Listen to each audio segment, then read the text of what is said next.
I'm sorry Froggy's not boxing as a result of his own actions, but what I'm not sorry about is what I'm gonna say right now. I've been seeing a lot of gremlins in my timeline thinking that they can give me advice or tell me what I should be doing. I don't respect you.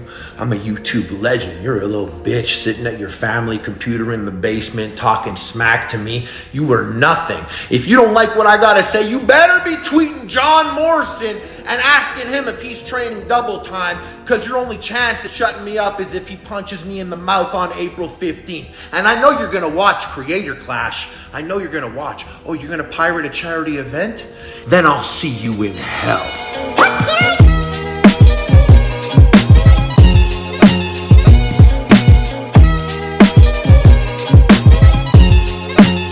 Froggy, do you know anything about what they're talking about? No. They said they contacted you multiple times or attempted to, and they couldn't get a hold of you. What are they? No. I got contacted like a handful of times total, period, about anything, which is not a big deal. Like, I don't need people to call me or nothing, but like the third time Ian ever called me was after Sam Hyde retweeted me. And like, I don't even want to get into all that right now. Like, that's probably later. But like, as far as any offenses, when I was in Providence, Justin Tracy called me like once and texted and asked if I had time to talk. I was training with Sam the entire time I was there. I asked if he could communicate through text or email, please. And I never got a text or email. And the next time that I was contacted was a text from Justin Tracy to ask if I had seen the email that I was terminated. And you said before that was like 5 minutes before they announced it on Twitter. It was like it was in between 5 to like maybe 15 minutes, something like that. So, Bull Blacks, could you read the line about them like numerous attempts of contacting Matt, or what is the exact statement? Yeah, they said like there was numerous attempts to contact Froggy Fresh unsuccessfully about multiple violations. So that's what they said. I guess maybe there's multiple instances where Froggy, made jokes that they don't like, and they reached out and they're like, "Hey, can you not do that?" Maybe, but Froggy would know. So Froggy, what do you think these violations are?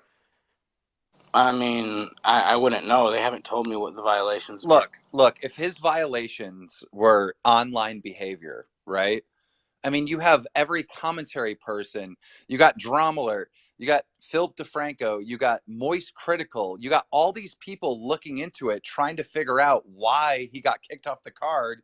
And the only thing we can come up with is the OnlyFans line and potentially training with Sam Hyde. That's it. That's the only thing we got. Yeah, I can't think of any other violation that like sticks out in my mind for what could be considered one. Maybe every time he went back and forth with the mom was a repeated violation. So there's like 3, maybe. I have no clue what the logic Harley there just is. texted me. He wants on. We will definitely have Harley on. I just want to get through this because Froggy Fresh put out two or three tweets in reference to the statement. One was about the call with iDubbbz. Can you talk about that? Honestly, you can even bring Harley on because I know they sent Harley to come fight for him. So like, let Harley talk too, and then I can talk about whatever. And then also you put out a tweet that they're threatening a lawsuit. So that's out there as well, which is, I mean, how much more overkill can you get? But I guess we'll bring Harley on to see what he has to say.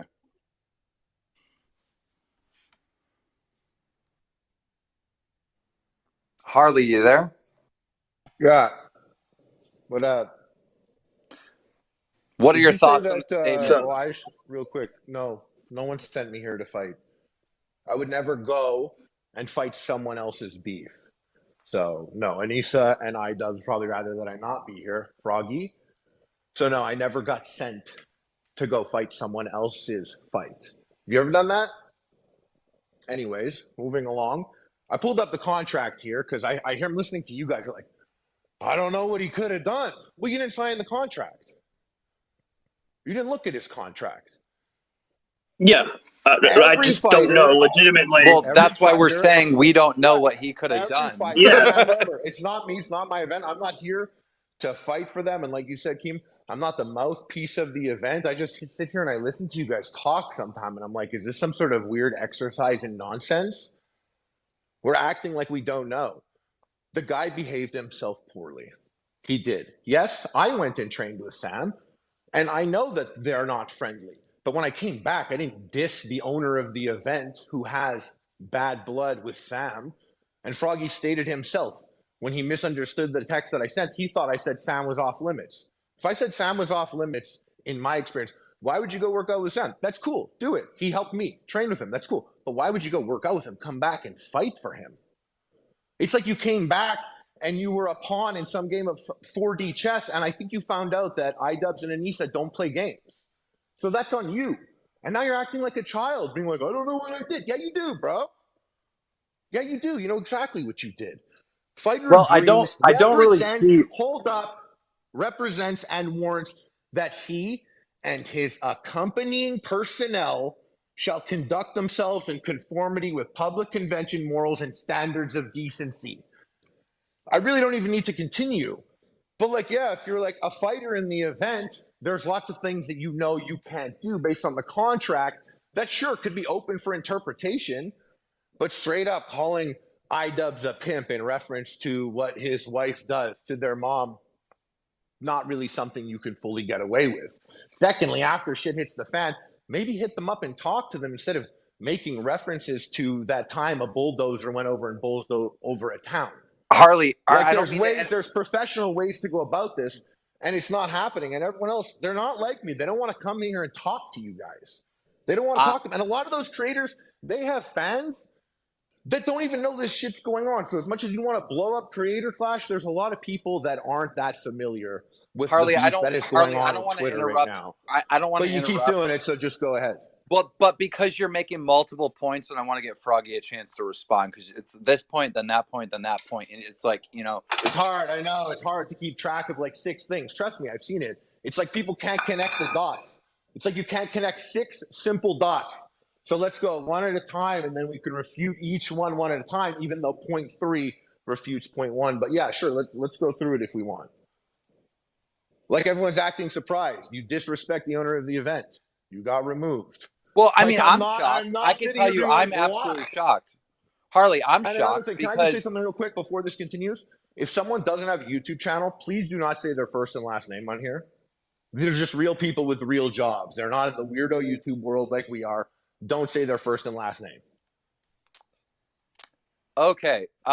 Anyhow, I'm shocked. You said don't act shocked. I'm shocked. I think the internet is shocked when, you know, these jokes, and we've seen these jokes and these tweets be made, and the reaction was to kick him off the card, because we're talking about iDubbbz, like the YouTuber iDubbbz and his wife, a Twitch streamer, Anissa, like they're public figures.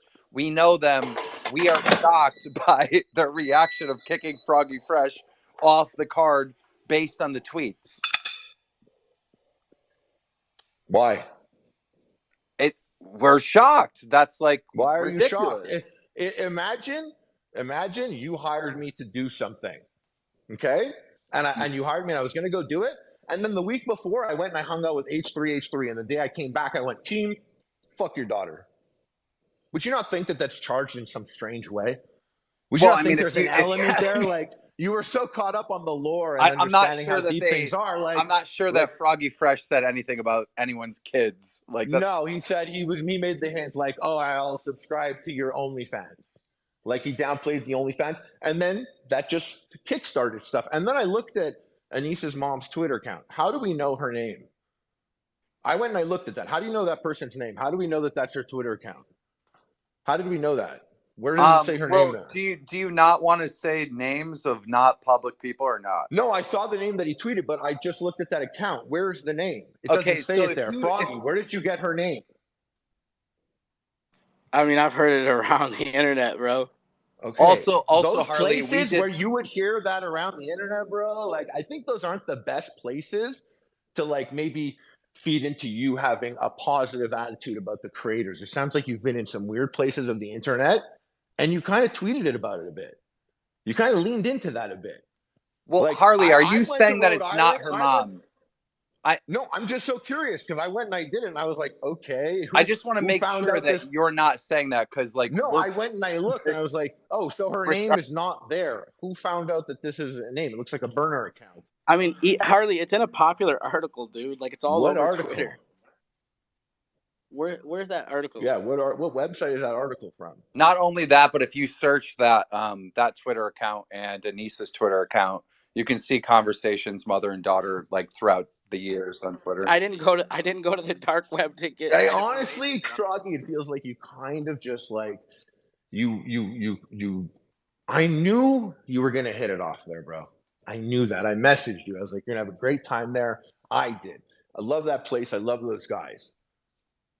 But I think the way you came back, the energy that you were on, worked against you. And I'm shocked when things started to take off and you were, making the comments on Twitter, you didn't respond back. You didn't respond back to them reaching out to you. I'm surprised you didn't do that. I'm surprised you're here saying that you didn't get paid 15K Harley, for training. I did respond. Did you get paid 15K for training? Did you hear when I told you the last contact was? Yeah. When I was in Rhode Island and Justin Tracy I saw something different. I messaged him back. And I said, please, can you communicate through text or email? I'm training. So he was like, with your fight? Your dude, fight? Don't interrupt, Harley. You're interrupting me. That's not Okay. fair. I didn't interrupt you.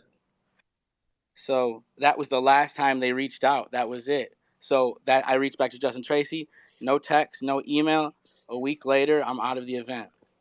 Or no, 2 nights later when I get home. 3 nights later, 3 nights. Like, that's it. There was nothing else. The event organizers called you and you didn't speak to them? Real quick, back immediately. Real quick, I have tweeted out the article that has the proof in it. It's on my Twitter. I just tweeted it out. Mm-hmm. Go ahead. So at no point when you got hit up by Creator Clash, you weren't like, shit, hold on, let me stop training for the boxing match that's at jeopardy right now, and let me see what's going on. I don't understand why couldn't that have been communicated through text or email if it was that important? You're a grown-ass man. If things escalated, pick up the phone and be like, grown men can't communicate through text or email? Be like, Ian, Anissa, what's up? Did you not like the joke when I dissed your wife's content?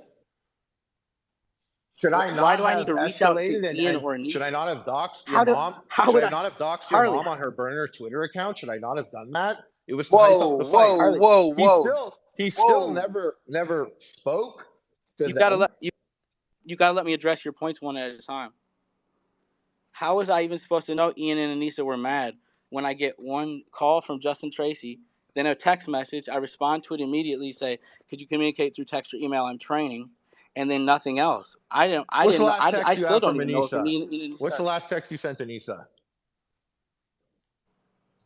It was probably some group message from 3 months, 4 months but what was the last text you ago. said to Anissa, just you two? I said something. I don't remember. I never remember talking to Anissa. Anissa doesn't have your phone number?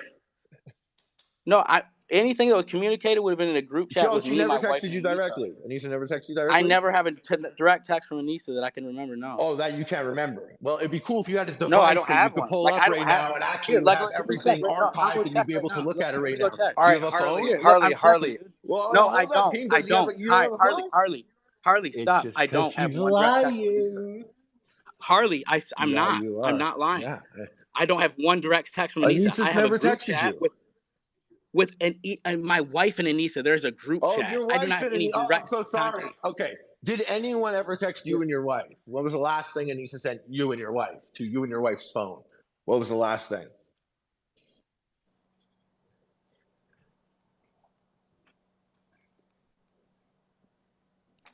Tense moments in the Twitter space as Froggy goes to see.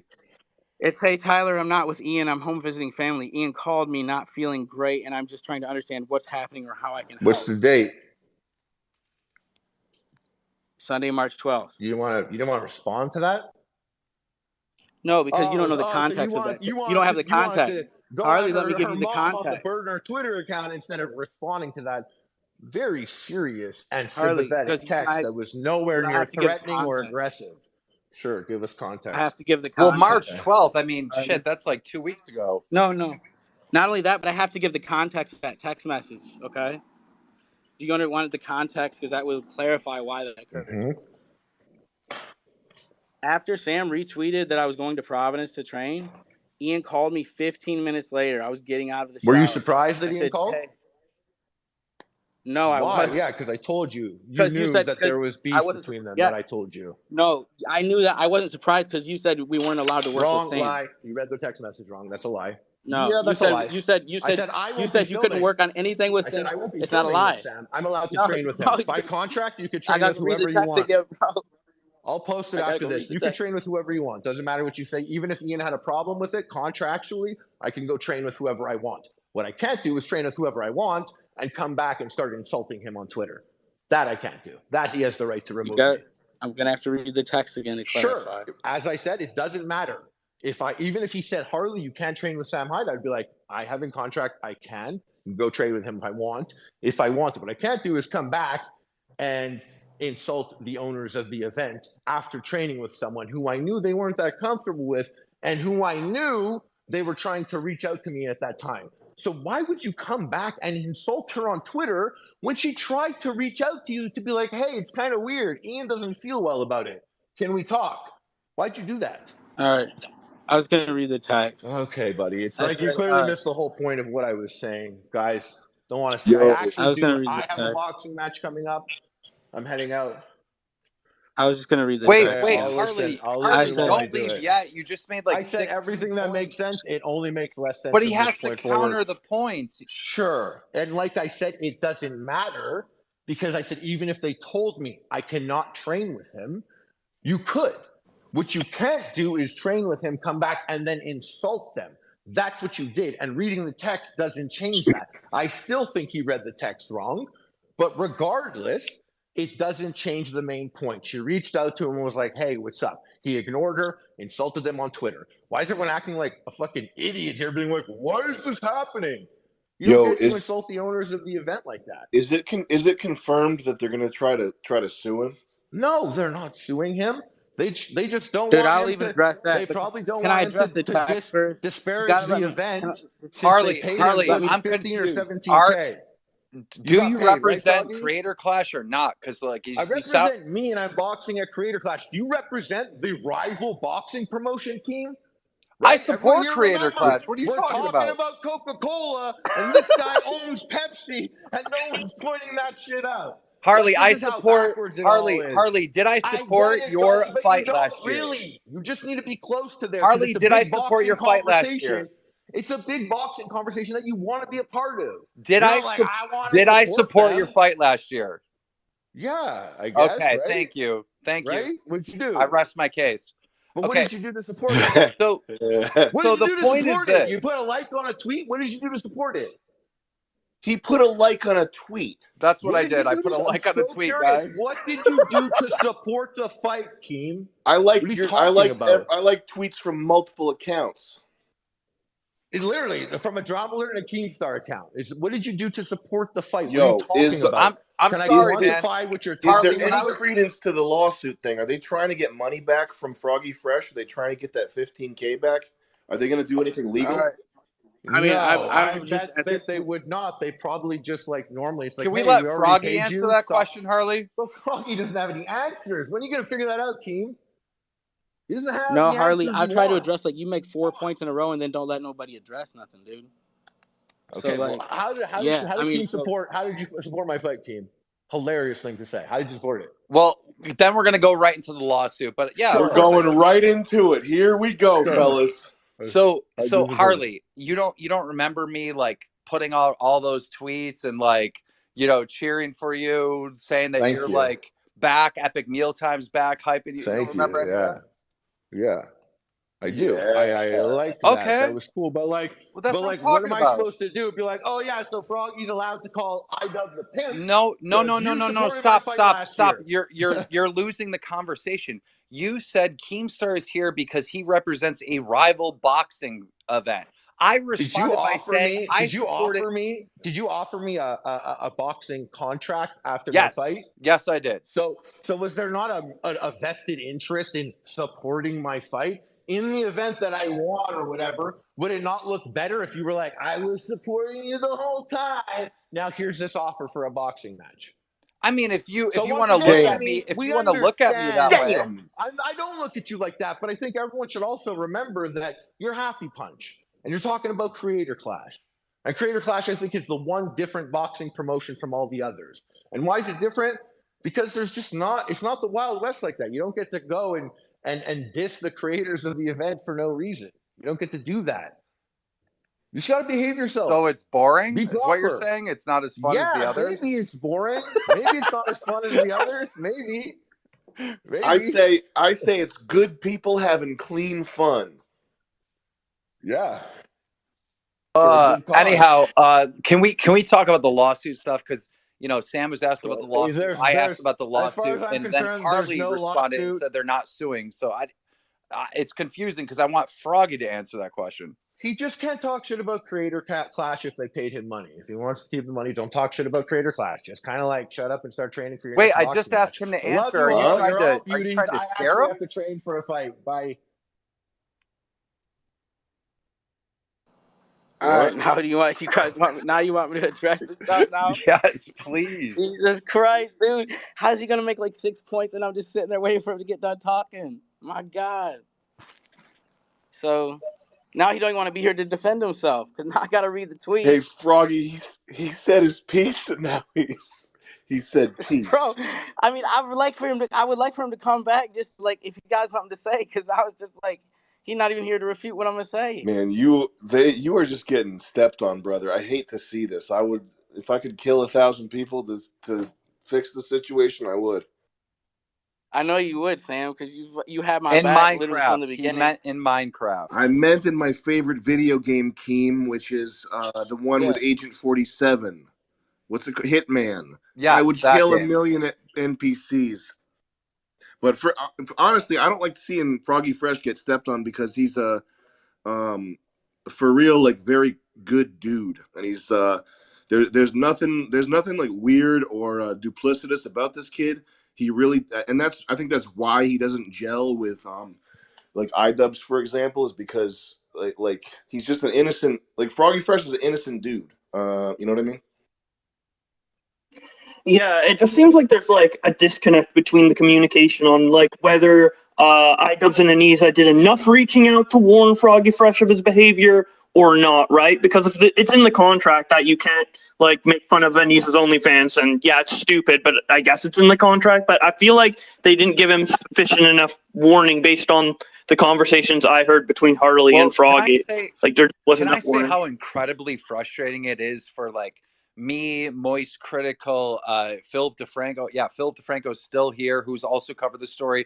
All the commentators, Nicholas DeOrio, whoever. Do you know how frustrating it is for us trying to cover this story, represent all sides when iDubbbz and Anisa are not speaking? There's this weird AI generated like statement on the Creator Clash, right?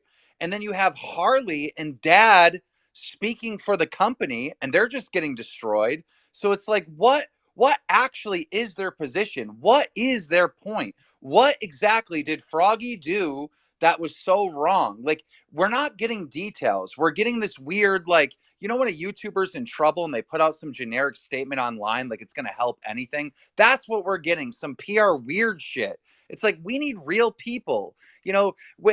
iDubbbz built an entire fucking, millions and millions of fans based on being a YouTuber, connecting with the audience. And we have this issue and he's not speaking, and we need him to speak.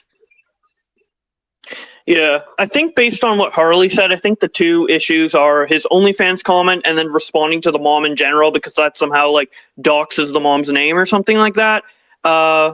So I guess that's the reason. I think that's I think that's ridiculous, but that's all I can kind of get. And their new statement doesn't really answer any questions. They said they want to clarify things, but like I don't know anything more than I did yesterday. Let's get to the lawsuit part, which everyone's on the edge of their seat for. Froggy, were you actually threatened with a lawsuit? Yes, this is what their offer was.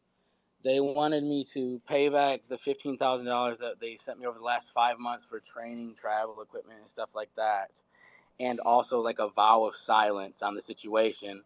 And if I signed that, they would drop any potential to sue for what they believe are damages that that the event has incurred. So in other words, like, we're not going to sue you if you pay back the 15 grand and you shut up about it. But like, if you don't sign this, then we can pursue like to sue you based on damages that I brought to the event. Okay. Nicholas DeOrio is a commentator who is always obsessed with the optics, right?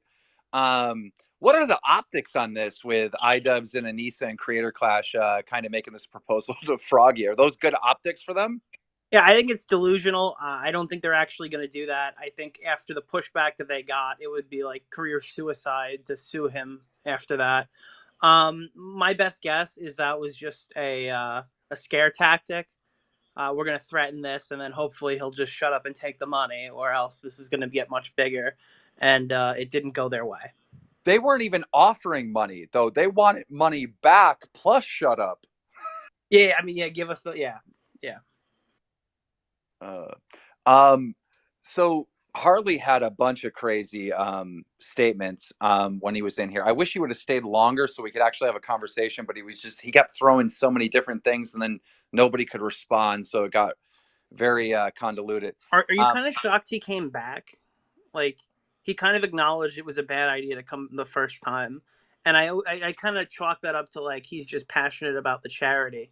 But isn't it kind of weird that he came back to talk to us again? I think in Harley's mind, he has a good relationship with iDubbbz and Anissa, and he likes Creator Clash. He's doing a good thing, raising money for charity. And this issue comes up, and in his mind, he's like, well, obviously you don't insult the boss. Like, he's in the wrong. And with him trying to like say that the first time, the whole internet just shit on Harley, and now he's in defensive mode, right? Now he's like tripling down to defend the company, because what we just saw today was more of a defense than the first time we spoke to him. Yeah, I think Harley's probably just he might just be getting anxious, and I don't think he realizes how whack iDubbbz and Anissa are. Like the lawsuit thing especially is that, like, I spend a lot of time on Twitter trying to start shit, and I really, I get into arguments with people all the time, and you would be surprised to hear that I don't want to do every evil thing to every person that I hate, but like suing someone is like, especially like as a huge organization that has a lot of money behind it, threatening to sue some kid that doesn't have millions of dollars to defend himself, that's like that's a very low thing to do to somebody. Like, it's a loss. Keem, I'm sure you've had legal problems in the past. Yes. It's not fun and games, man. It's fucking like life. It's like life ruining shit potentially. If a big organization or somebody with money gets you in their sights and starts throwing that shit around, that's like bullet in the head time. Yeah, I mean, that's like the worst thing ever. And That shit's not a joke. It's not like a retweet or some kind of like, funny threat or joke about someone like, oh, you're gay. It's not like that. It's like here, I'll threaten to ruin you. It's not good, man. It's like, and over what? A joke about OnlyFans?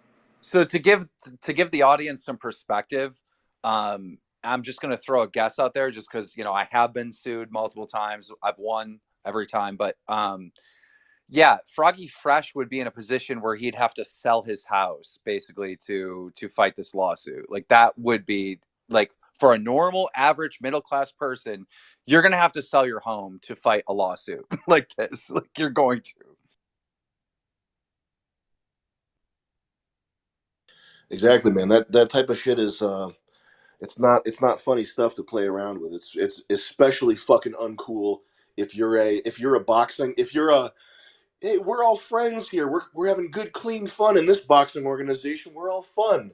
Like this fake nice guy shit. This Nathan Barnett dad guy. These fucking beta male fake nice guys that would, to be quite honest, they'd probably be rapists if they had have a chance to rape somebody. Okay. That Nathan Barnett guy, he's all smiles, he's all funny little jokes, he's joking around like he's in a commercial. I guarantee you that guy would rape somebody if he had the opportunity. I'm not even. Yeah, but he could sue you for that though, Sam. Chill. Yeah, if he sues me, he's gonna find a new. He's gonna learn the definition of torture. Anyhow. Yeah, legally he would rape somebody in Minecraft, by the way. In Minecraft. Yes. If he had the chance to rape a woman, he would. In Minecraft. No, not in Minecraft, Keem. These beta males, these guys that smile and they make their whole mating strategy is to come off as unthreatening. You know the type of guy that I'm talking about, where it's like their whole shtick is being unthreatening. That's the type of guy that actually does a rape. And I'm not saying, this is not something I'm saying lightly to like I don't think that there's anything funny about rape. I think these people are fucking low. I think they're fucking dirt. Well, we don't know if Nathan or Dad is anything like that. You know what I mean? Like, obviously that's like crazy like assumption, but I know, I'm joking. Sam is joking, and Sam and Nathan got into a big beef yesterday. Can we talk a little bit about that? So, Please do. I seen how Nathan, aka Dad, right, who had a awesome win in Creator Clash 1. I like the guy. I have no issues with him, but he is kind of like Harley, like the YouTuber lawyer of Creator Clash, if you will. And he's been defending them every step of the way. And he put out a tweet calling everyone slime balls that are upset that Froggy's off the card. And you and Nathan got into Dude, it. you know what? I'm gonna tell you what. I'm gonna tell you something too. You want to hear something? What you want to hear is something that makes this even more slimy. Bro, I was down for Dad when nobody else was, and this motherfuckers. I was like, damn, Dad's a savage. Dad been working because I don't want to see nobody take no L's, especially because this dude's already in his early 40s. This motherfucker's coming up on the end. I want to see him catch wins. Why the fuck I want to see Dad fucking fail? I think Dad's got fucking hands. I think he's a savage. When I was at fucking Denny's, I was all like telling them, yo, Dad's a fucking savage. And they're all like, no, Dad doesn't spar with high level fucking competition. He's gonna lose to AB. And I'm thinking, these Wait, motherfuckers are so what the who fuck? said that? Who said that? Fucking Ian and Anissa, like that's the way these motherfuckers are. And then they got Dad like riding for them. They don't even. And if like I wouldn't be like this, but if everybody's gonna keep calling me out, like I'm the fucking person that's fucking shit up, like that Dad's out here riding for them. They're all like they don't even fucking give a fuck about him. That is crazy. That is crazy. Okay, now we're kind of like, if that's true, we're seeing a little bit behind the curtain here, where Dad is getting bashed by Anissa and Ian. And that's no disrespect to AB because I like AB too. I've got no problem with nobody in this event. Nobody. I got no problem with nobody in this event. It's for fucking charity. Why am I having some problem with somebody in this damn event? I made a joke that obviously people got upset about, and I got a text message that I responded to, and then 3 days later, a "you're fired" email. So that's what I it want to is. go back to So I want to go back to something Harley said, right? Now, first of all, I'm coming from a place where I know I was backing Harley in Creator Clash 1 and promoting the event, but really like excited about Harley. Epic Mealtime. Like that's a guy I watched back in the day. That's a guy that inspired me. I remember there was a time for us gamers where we couldn't even get partnered on YouTube. They didn't partner gaming channels, right? And that motherfucker Harley came out in a limo with Epic Mealtime, and they had a saying called YouTube money, and all of us fucking gamers were saying it because we just got partnered and we got our first checks. Like that guy is like a fucking hero to us. So I was backing him, I was defending him, and for him to spin that to, oh, you run a competitive thing and you were trying to get me in there and da da da da, it's like, yes, that is true, but I also like generally like supported you and fuck with you. And so I seen him kind of like spin stuff on you, saying that basically you went to go train with Sam Hyde, and what did he say? After you hung out with Sam Hyde, you went to go do Sam Hyde's bidding and attacked Anissa. What's your response to that allegation? no, first off, nobody can do Sam Hyde's bit. Sam Hyde is the best comedian of all time and the best comedian of our generation. I couldn't do Sam Hyde's bit if I wanted to. Damn. So, But were you doing his dirty work by attacking Anissa? no, it was just a bad joke at Chris Reagan. It's a bad joke. That it just wasn't. I guess it was a bad joke. This kid, he doesn't have like duplicity or manipulation in his DNA. He's not this type of dude. He came out here. First of all, we didn't talk about Anissa or iDubbbz at all, and his whole thing, like he's not a shit starter. I think people are reading into that the Chris Ray Gun Anissa joke like it's a streamer joke, I guess. I don't get it. I don't watch this streamer shit, but it's not like that. Like he's not trying to get up Anissa's ass the way I do. And I don't think Froggy Fresh like has beef like that with even now with these two people. Like I think he's ready to if they were like apologize and you'll get your spot back as a fighter, I think he would do that. Not to speak out of turn for him, but I feel like it's not a beef thing. It's not like that. He just wants to do the fight that he was promised. Yeah. For those of you that don't understand the lore or the joke that Froggy Fresh was making, he basically told Chris Ray Gun if he loses, he's going to sub to Anissa's OnlyFans. Well, a lot of people don't understand that joke, but here's the joke. Chris Ray Gun and Anissa used to have a podcast together back in the day. This is like maybe 5 years ago, 6 years ago. And the internet started a rumor that the two of them are dating and secretly dating. So that is the joke. That is the basis of the joke. When you have a fight coming up, I mean, you're supposed to talk shit to your opponent, right? Like that's what you're supposed to do. So it's like that was his shit talk to. Am I right, Froggy? That is the context, right? Yeah, I mean, yeah. I was like, he definitely seemed jacked up on Adderall or whatever. I was like, damn, he's definitely on Adderall, especially because he's liking all these tweets and he's like popping all around like them snapper poppers that you get on the 4th of July that you throw around like pop, pop, pop. Like that's how he was moving. And I was like, he's definitely on Adderall. I thought that would be something fun. Interesting. I understand that Sneeko is in the building. Sneeko request. I think he has something to say on the matter, which will be interesting and make this even more toxic. Yeah, I don't. Where do you go from here? That statement, and I really, if can we read the statement again, Bo Blacks, if you will, because it's so frustrating when we're seeing lines about, they contacted him multiple times. He's saying no, that didn't happen. All right, we're seeing the lines where, he had multiple violations. What are these violations? Like, the Anissa thing, yes, maybe that was in their code of conduct or whatever. But what are the other violations? I don't get it. What are they talking about? Like, if you're gonna make a statement like that, why not just reference everything so you're transparent and there's no more mess, right? Like this to me felt like a PR statement, all right? That was bullshit, like all PR statements are for fucking content creators or companies or whatever. And then to hide the fact of like wrongdoing or whatever, or a bad call for kicking him off, they donated the money. Now, them donating the money to Froggy's charities is a good thing, but it can't come after potential lies on the situation with no details. I mean, come on.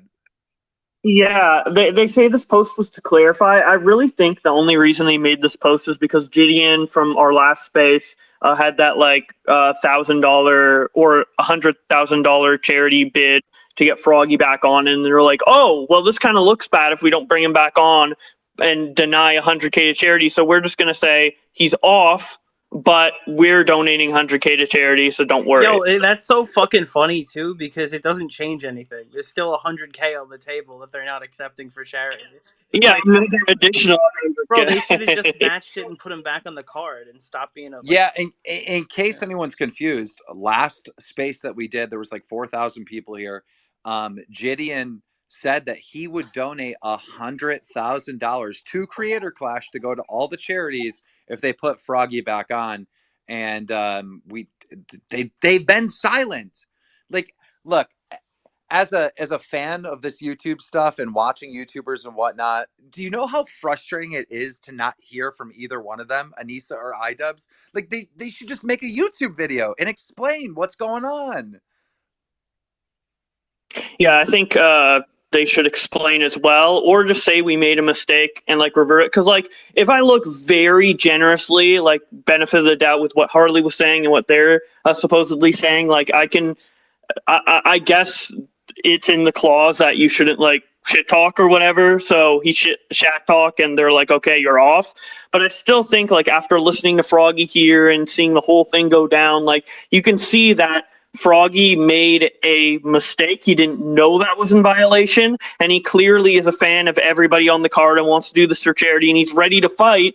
So just let him back on. It's not like Froggy, if you're let back on, it's not like you're gonna make another OnlyFans joke about Denisa, right? Like, No, I mean, like if they make me sign a contract that I can't, then I won't. You know, I find it so strange because it's like, you know, That was a joke. That was a joke. Obviously, I wouldn't do any more And OnlyFans to jokes. and to throw my own thing in there, if they let Froggy back on the card, I won't tweet at Ian or Anissa ever again. I'll shut up forever. How about that? Yeah, obviously, because here's the deal. I got confused because like here's the thing. If Ian comes out and makes the announcement, you know, with everybody seen where he's like, it don't bother me. OnlyFans stuff, it don't bother me. It don't bother me that dudes are jerking off to my girlfriend. He said all that, so like that's all the information I got to go off of. So if I come out and say like I'm a subscriber to Niece OnlyFans, in the back of my mind, my data says Ian don't give a shit about this. Like he ain't gonna give a fuck about this. Chris is gonna be the one that's upset. But obviously, I've misunderstood the situation. yeah. Okay. Yeah, So man. so Nick, you basically the next day after he got kicked off, you tweeted out a tweet that you were shocked that like he wasn't put back on. I tweeted out something similar. Talk us through that. Yeah, dude, it's just kind of fucking crazy. It feels like such an easy solution. Just put him back on the card. All the like bad blood ends. Everyone leaves him alone. But I mean, as much as I was surprised in the moment, then I remembered who these people are, and it's actually, I guess, in the cards that they would come and double down like this. I don't know. This is who these people have become the last few years. So maybe I shouldn't have been surprised to begin with. Like yeah, but yeah, so yeah, like if they let me back on the card, obviously no, I'm not gonna come back. Now I know the OnlyFans stuff is like they ain't like it upsets them. So obviously, if I had known it upset them that much, because there's no clarification on the internet, I'm getting mixed signals. Josh, can you So now try that to I have the information, find Pac out and bring him up here? I can't find him. Go ahead. okay, I'll try to do that. It's just like for me, like if you have this like, you know, code of conduct thing, like that sounds like a corporation. That sounds like I don't know, like a workplace environment. That doesn't really necessarily like work with like YouTubers and content creators and public figures, right? Well, really, your events have something similar. I mean, like you're involved with all the Misfit stuff, right? Is there I anything that like people can't say that could get them in legal trouble from your own there thing? might there might be something in there. I actually don't know. I'd have to I like mean, ask the I almost got kicked out a couple of times, but I was given a warning. They told me shut the fuck up, which I which I did. and the thing is too, just to clarify, at the end of the day, I don't want to make this like about me. Like whatever's best for charity. If they want me to go fight, if y'all want me to go fight, I'll go fight. If y'all don't want me to go fight, you know, it ain't really that big of a deal. I ain't trying to get fucked over legally. Actually, that's a great point that Sam made. I remember Sam made some type of joke somewhere. It is Sam Hyde, ladies and gentlemen. And I remember reaching out to Sam being like, bro, just none of this until the fight. Like, I remember those conversations. It's like, so Froggy should have been the same thing, right? Someone should have called Froggy or emailed him or texted him and said, hey, you got to delete this tweet, No, something. 100%. If Ian would have sent me a message and been like, "Hey, Froggy," if Ian would have been like, "Froggy, I don't appreciate like you subscribing to Anissa's OnlyFans," I would be like, "Oh, my bad." Like, but nobody, Ian didn't reach out to me. It was like, "Hey," he didn't reach out to me and let me know that Anissa's OnlyFans was fucking off limits. So like, if he would have gave me that message or called me, like we could have had like a long talk Here, about that situation, then that could have been cleared up. But that didn't happen. I just got a text I responded to, and then nothing else after that. here's like- another question, right? Shouldn't iDubbbz and Anissa have some like compassion for Froggy Fresh when the mother is saying like short jokes and stuff to him? Like the mother was saying some awful things. And I know the internet has seen some screenshots, but you haven't seen them all because remember. You know what? And to be honest with you, I just want to clarify really, they want to know the main reason I even made them responses, because I wanted to draw attention to what I knew was already happening, because I had this gut feeling that I was about to get kicked out. So once I seen Anissa's mom talking about it public, I was like, oh shit, they're about to kick me out. Like, look at how Anissa's mom is already talking about me. I wanted people to see the tone of like how things were ran right there. So like I just wanted to get ahead of, because I was like, oh, I got a feeling they're about to kick me out because like they're acting weird. I didn't get no text response from Justin Tracy. Like, and I was like, look at Anissa's mom already talking about kicking out the imp. I was like, look, that was the main reason I wanted to show that, because I was like, look, this is the tone that they're about to kick me out with. Yeah, And you knew the decision had been made. Was when you saw that, was that before or after you made the OnlyFans tweet, Froggy? after I seen that, I retweet. After I seen like Hope is about replacing the imp, I already knew like, oh, they're kicking me And out. then you, So I just retweeted it. I retweeted it with the OnlyFans comment about yeah, Ida was being a pimp, because like I knew like, oh, they're kicking me out anyways. Like fuck it. yeah, man, they were gunning for you.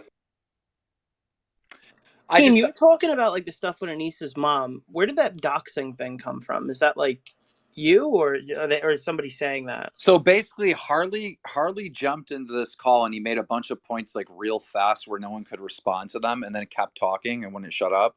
One of the things that he said was something about Froggy doxing Anissa's mom, and Froggy's counter to that is like, no, like her Twitter is very much public. There's a whole article Yeah, on it. there's like Yeah, articles over Twitter. she's like publicly known as her daughter's moderator, going back as far as like 2016. Kotaku did a whole write up on her, not on Anissa, on Anissa's mom. Like this is a public figure too. All well, public figure. It's not like I don't know if you'd call her a public figure. She's not being hidden, I'll say that. She's pretty much out in the open, as out in the open as you could be. She's out in the open. She's, people know who she is, but she's not, I wouldn't say she's a public figure, but as soon as Froggy started responding to her, she deactivated her Twitter. And for me, that felt like real suspicious. Like they're trying to hide like part of the story, if that makes sense, right? So like Froggy's reacting, he's angry, you're calling me an imp, you're doing this, you're doing that. And then she deletes the whole history of everything she said. So I'm kind of frustrated that iDubbbz and Anissa haven't taken in consideration that part of this is just Froggy reacting to the mom going off, being completely unhinged. Yeah, but this new context adds a little bit to the discussion. So, like Harley was talking about, well, my mom would go and say some out of pocket shit. Okay, well, that's cool. I don't think your mom is as online as Anissa's mom. If Anissa's mom is moderating chat for like 4 years, odds are she understands internet etiquette and she knows what's going on, right? So she probably knew if she were to call out this person, there's a meaning. There's a chance this person's going to respond, right? I don't. Let's not pretend this. Let's not infantilize her. It's kind of weird how she's tweeting. Why don't you just text your daughter? That's strange.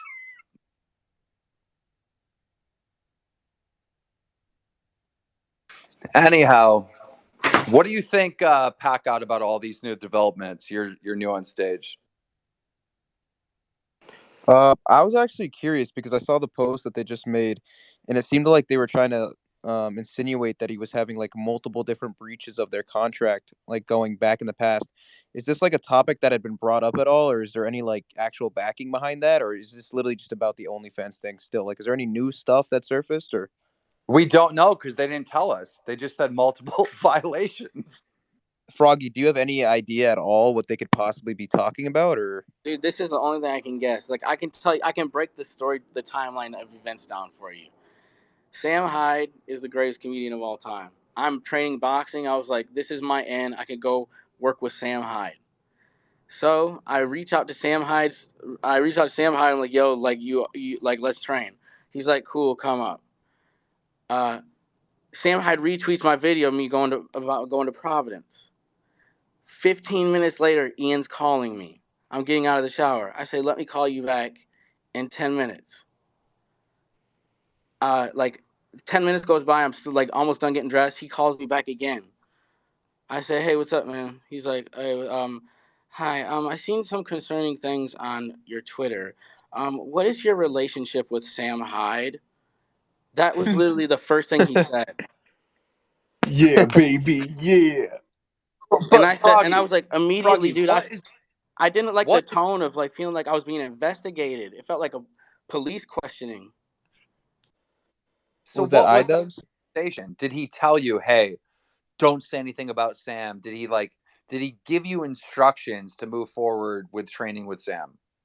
No, so like I don't remember literally. I don't remember exactly how the phone call went. It was like 3 minutes probably, and I was like, he was like, "So what is your relationship with Sam Hyde?" And I was like, "What is this, an investigation?" Because I was like, "Whoa!" So like this beef is that real? Like as soon as I'm going to meet Sam Hyde, like it's already a problem. Was this iDubbbz, by the way? This is iDubbbz, right? Yeah, this is Ian. And so It's I was actually like, crazy. yeah. So I was like, is this an investigation? Because it was weird to me. And he was like, yeah, it actually kind of is. And I'm like, nah, bro, this isn't something I'm interested in, basically. And so I was like, no, no, no, no, no. I was like, what? This is weird, well, like basically. And it just went us back and forth with me being like, nah, I'm like not feeling this phone call. Like you could text me if you want. And then like, so he started texting me like about like he's got like a problem, like some drama, like Sam Hyde said some hurtful things about him and his wife. And oh yeah, we're on the phone call, and he's like, Sam Hyde said some hurtful things about me and Anissa, and I'm like, dude, like, go to. I said, go talk to a therapist. Like, why is this my problem? Like, why are you putting the? Do you know how many problems I already got at home? Like, do you know how many problems I have in my own life? Yo, Do you know how many problems I have in my own life? So now you're telling me Dang. like I can't be friends with Sam Hyde, and this is your problem with him? Like, why is that my problem? And dude, it's actually you know what crazy. the What the fucked fuck? up thing is? iDubbbz could just call me. If iDubbbz called me, like I've told him this. I told him if you ask me to stop, I'll stop. Like iDubbbz could have called me and been like, "Hey Sam, That's the thing, dude. It's like, hey, look at Sam. Don't you think the best thing that could come of this is if you and Ian just squash it? Because really, like, what is the beef between any of us? if he had It don't called mean me, bro, nothing. if he had called me and he was like, Sam, I know you're training Froggy Fresh. If you fuck around on Twitter and come at me on Twitter, I'm gonna pull his fight." I would have been like, "Cool. I don't want to get anybody's fight fucked up. I don't want to ruin anybody's day. I'll shut the fuck up." Like he could have just been a man and called me.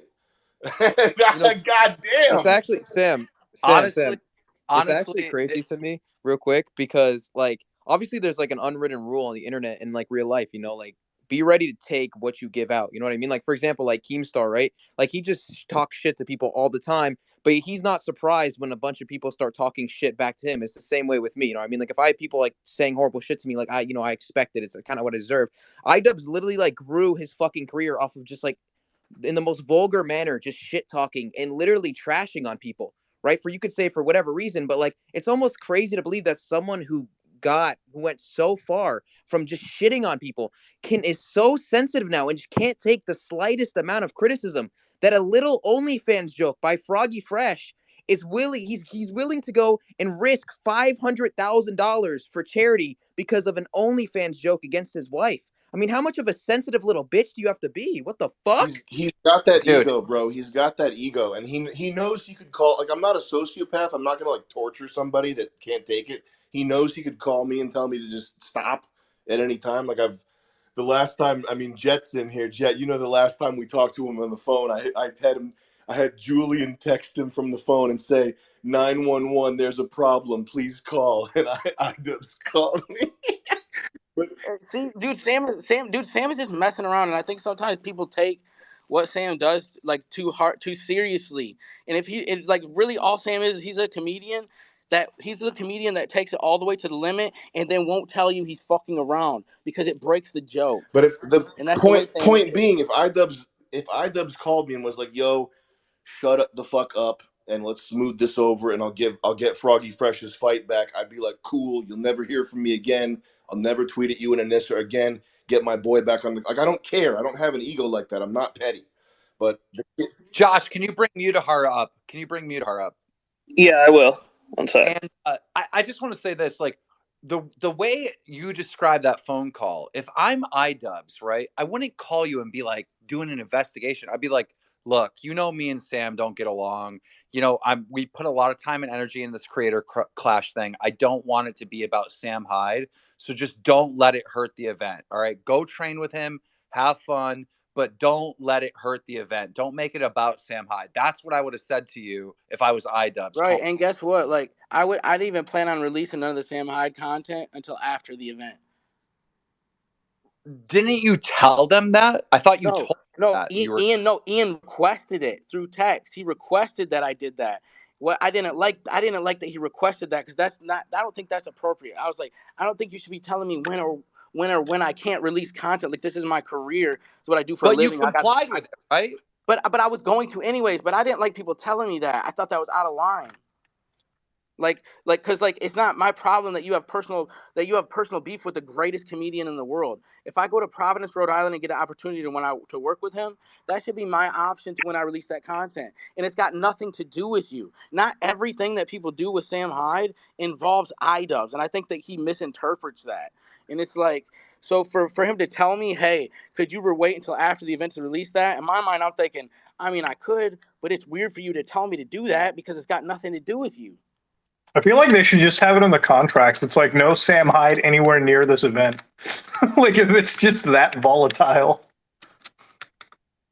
Or they could just be maybe they just don't be pussies. That would work. I see. Yeah, I mean, that would be the ideal option. But like, if this is such a fucking response to this, maybe just straight up mention it before you kick people out of your fights and stuff and make this whole shit show. I wouldn't even take that personally at this point. I wouldn't even take that personally at this point. I think they should have that in the boilerplate there. So I see Def Noodles has requested to come up on stage. I did try to reach out to you privately a week ago or 2 weeks ago, but then your attorney told my attorney not to reach out to you and not to talk to you. So, because of the lawsuit, we're going to have to talk through lawyers. I apologize, but we can't have you on Can you stage add your lawyer to the call? Imagine Def Noodles' lawyer and my lawyer up here debating this Sam Hyde fucking Froggy. You guys are pleading the fucking fifth or something every 5 seconds. Wait, the lawyer's just monitoring their speech. Keem, are you legally allowed to talk shit about Def Noodles right now? Will you get legal repercussions? Yeah, I can say whatever I want, but my attorneys tell me not to, and I'm sure his attorneys told him not to say anything about me, Okay. It's like one of those things. Fuck you, Def Noodles, you little bitch. Shut up, Pat God. Don't do that. Don't get me in trouble. I don't speak for Keem. I speak for myself. Anyhow, back on subject, please. Can we point out how Pat God brought up criticism in general about this whole thing? He's not able to accept it. It's funny because his content is what created the modern drama sphere. Everything that everybody does now is downwind of what he was doing 5 years ago. So I just find that funny where he is now. Imagine a guy like iDubbbz creating a boxing event, and then the fighters can't talk shit to each other. They can't cause drama or to stir hype for the event. It has to be seen as this is about safety and athleticism and raising money. Safety in a boxing tournament. Bro, wait, dude, that's when Harley that's said how that they promote it. That was so fucking weird. Do you see Creator Clash as your competitor? Because now once everybody starts fighting with each other, the truth starts to come out, and they showed a lot of animosity through him there. I mean, do you look at a charity and go, this is something that Misfits competes with? No. I think Creator Clash is its own thing, and I support it. I like their event. But Anissa and iDubbbz have been constantly overboard talking about safety. If you look at Anissa's Twitter, she has talked about boxer safety so many times, I can't even count. And it's at what point do we have to just put our brains back into our skulls and understand that two people are putting on boxing gloves and punching each other in the face? There's nothing safe about a boxing match. Any one of these Creator Clasher fighters can die in that ring. Any boxer can die in that ring at any time. You can do all different types of things, get a commissioner, good referees, headgear, boxing gloves. You can do things to make it safer, but nobody is safe. You can die in that ring. That's a I fact. will. I'll vouch for Keem on this because I've heard him talk enough behind the scenes about Creator Clash to know that he is a fan and that he's being genuine when he says that he's a supporter of that. And I think Keem is just a fan of influencer boxing in general. Like he likes cool shit the same way we like cool shit. I like Creator Clash. I think it's fun. However, the safety to talk about the safety shit with Creator Clash and Nissa is completely unhinged on that one because the mismatches at Creator Clash are worse than any mismatches anywhere else in influencer boxing, with the exception of Jay Swingler versus Churdleys. Like the Creator Clash shit, Harley versus Aaron from Game Grumps. If Harley was like playing nice that night, he could have like put that kid into a fucking coma. Like the mismatches are not good on Creator Clash, man. It's like a lot of it is like one guy that's like fit and knows how to throw with power versus like a skinny fat pear shaped dude that like thinks it's a big joke. Here's the issue. This is the main issue.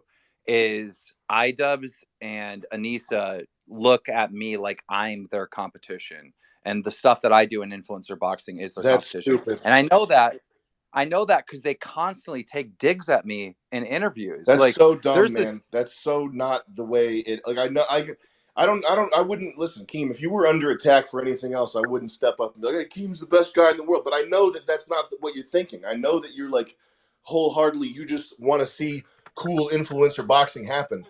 Yeah, no, Keem is not one of the type of people that's gonna look down on events, even if he thinks like no matter what. He's not the type of person gonna look down on another event.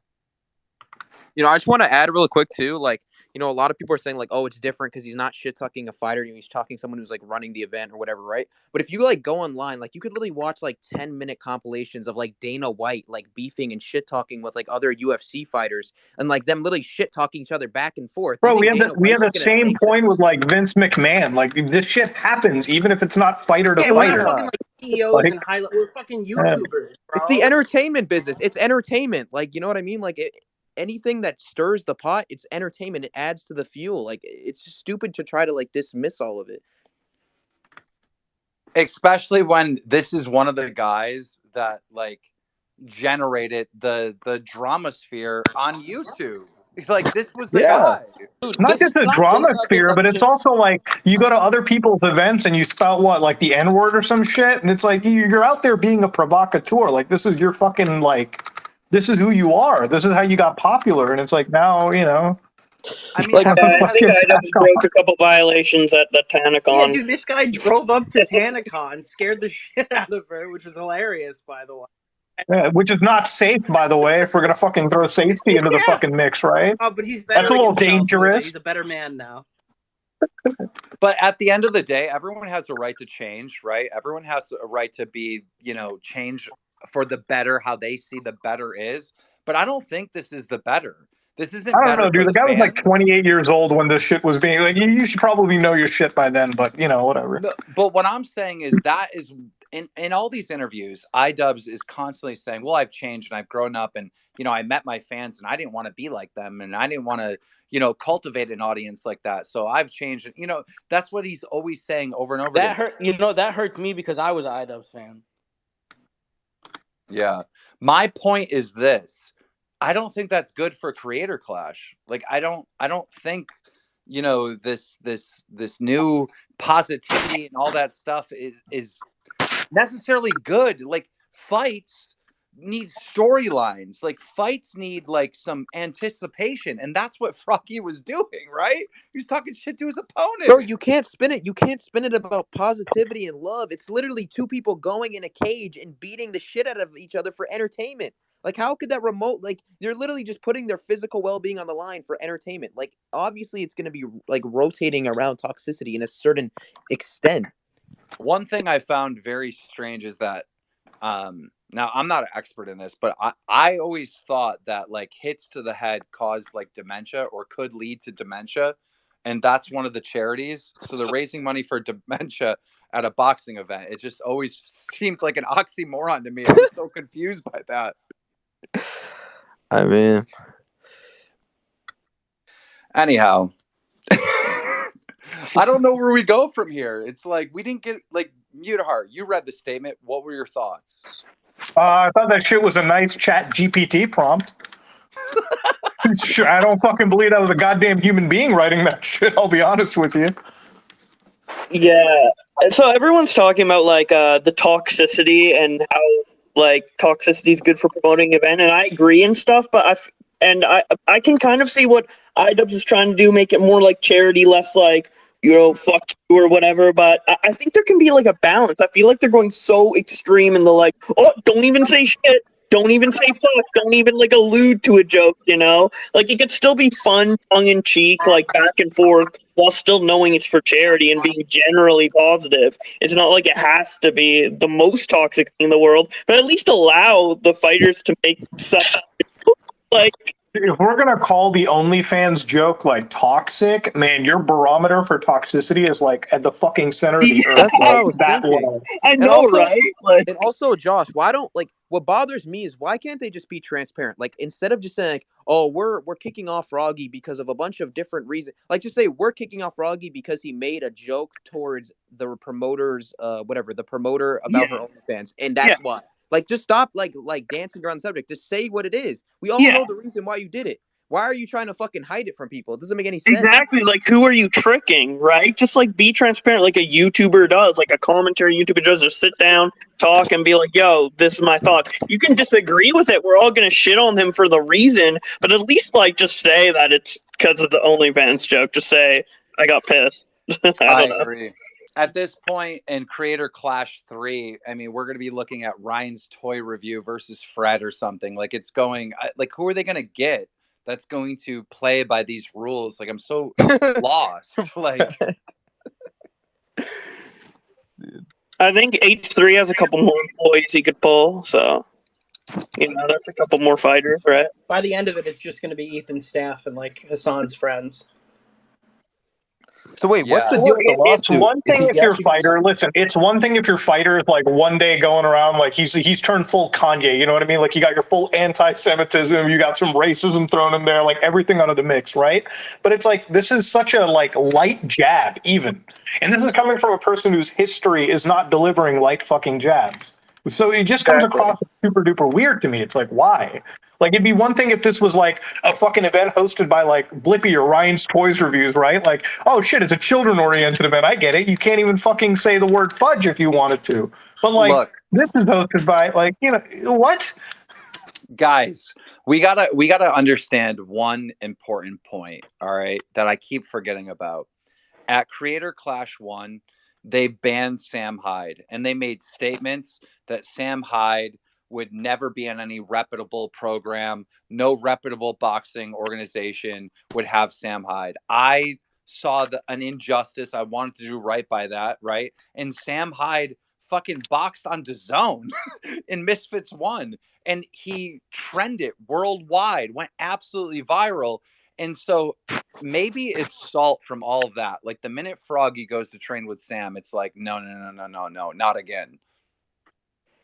100%. I think that's listen, I know psychopaths. I've worked in mental institutions. I've worked with prisoners. I know how these people think. I know how the lowest of humanity thinks. I know how iDubbbz thinks, and I know how drunk Anissa thinks.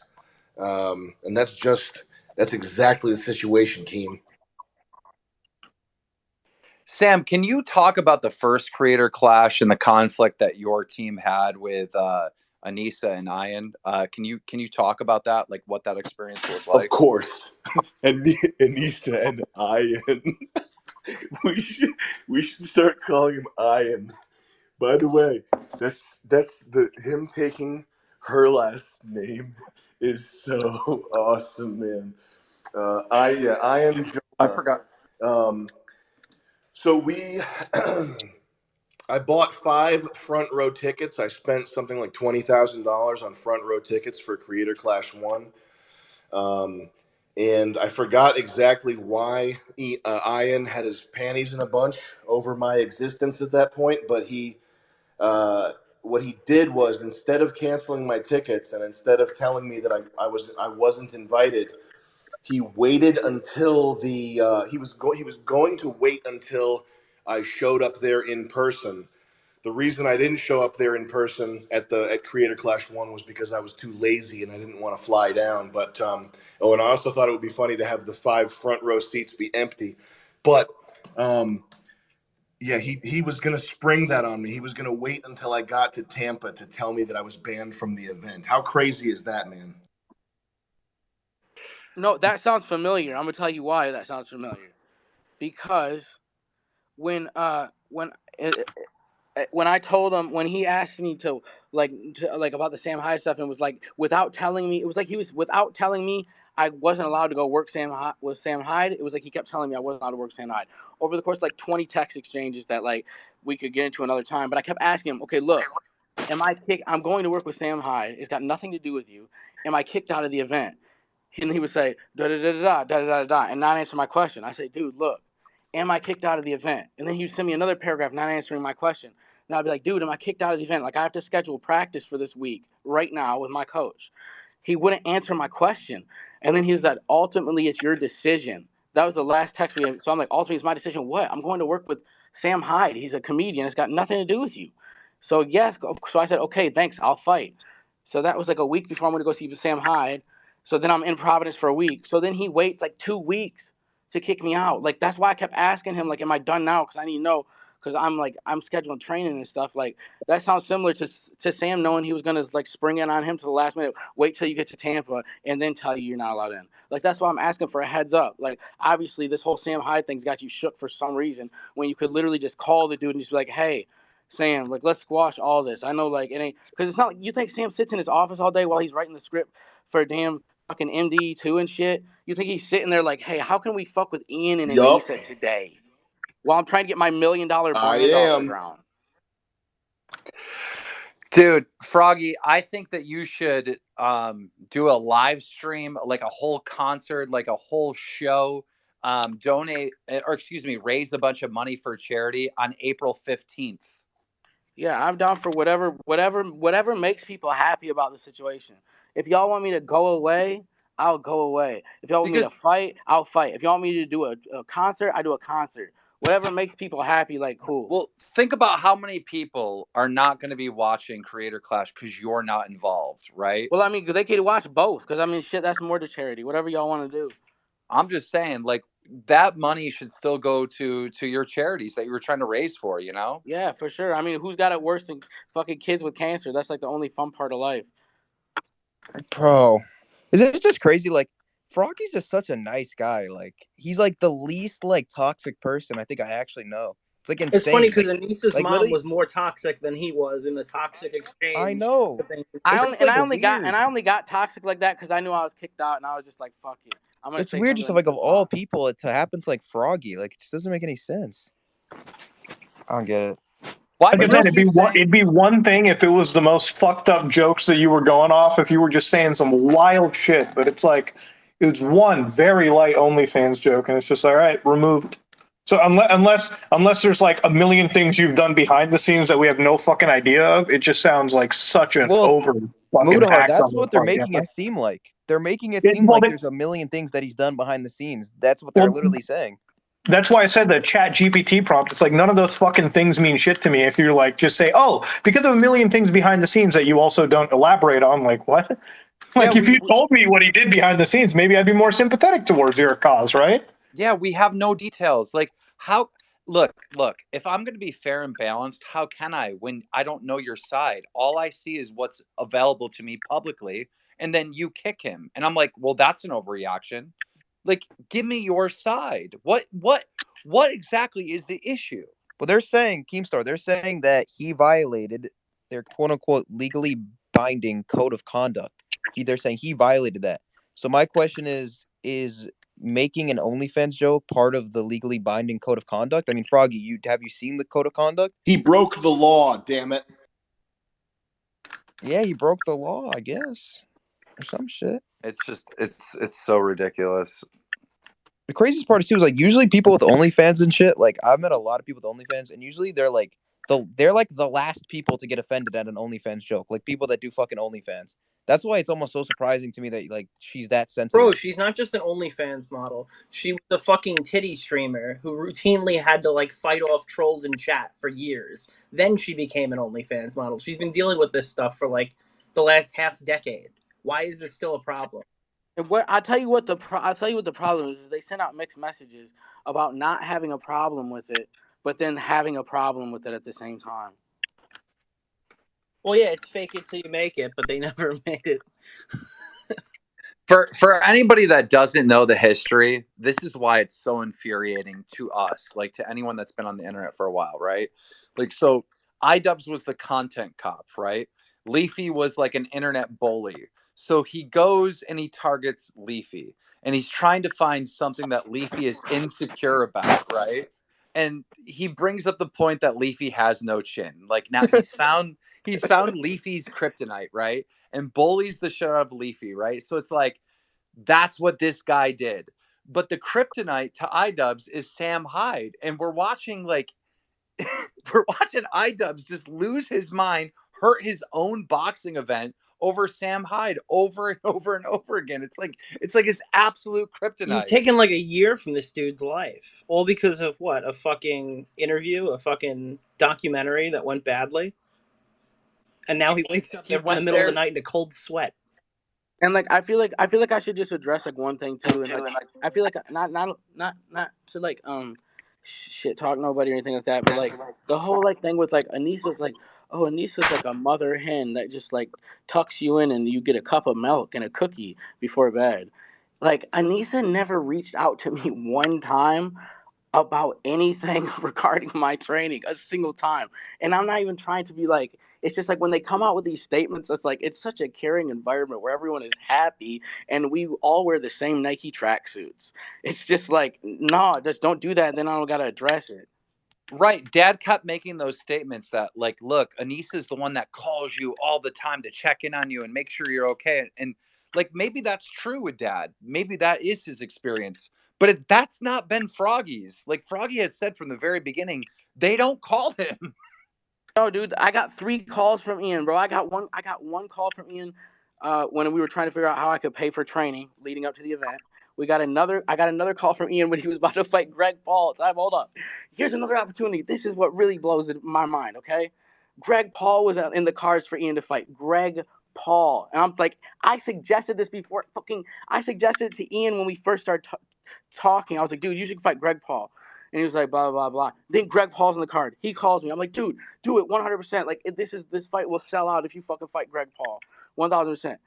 He doesn't fucking take the fight with Greg Paul. You want to know why? Because Greg Paul has got this motherfucking roofing hands. Them iFix fucking railroad track hands. And I'll tell you right now, Ian didn't not want to get beat up by no 42-year-old dude who can do your roof in fucking 2.5 hours.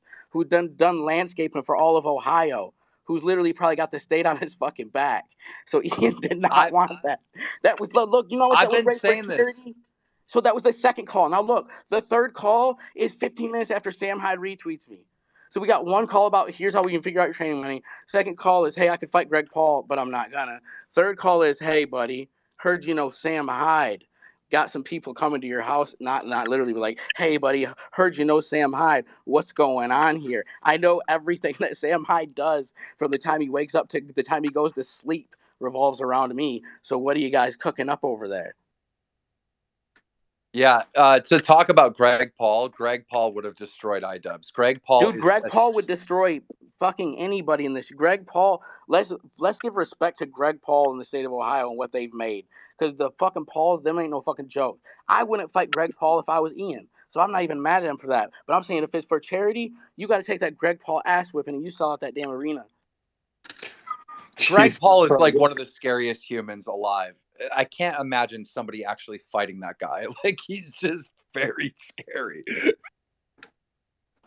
It's kind of funny, after all the safety talk, the biggest ass whooping in Creator Clash 2 happened on their own Twitter. Yeah, they did it to themselves too. They fucking shot themselves in the face. I can't even believe how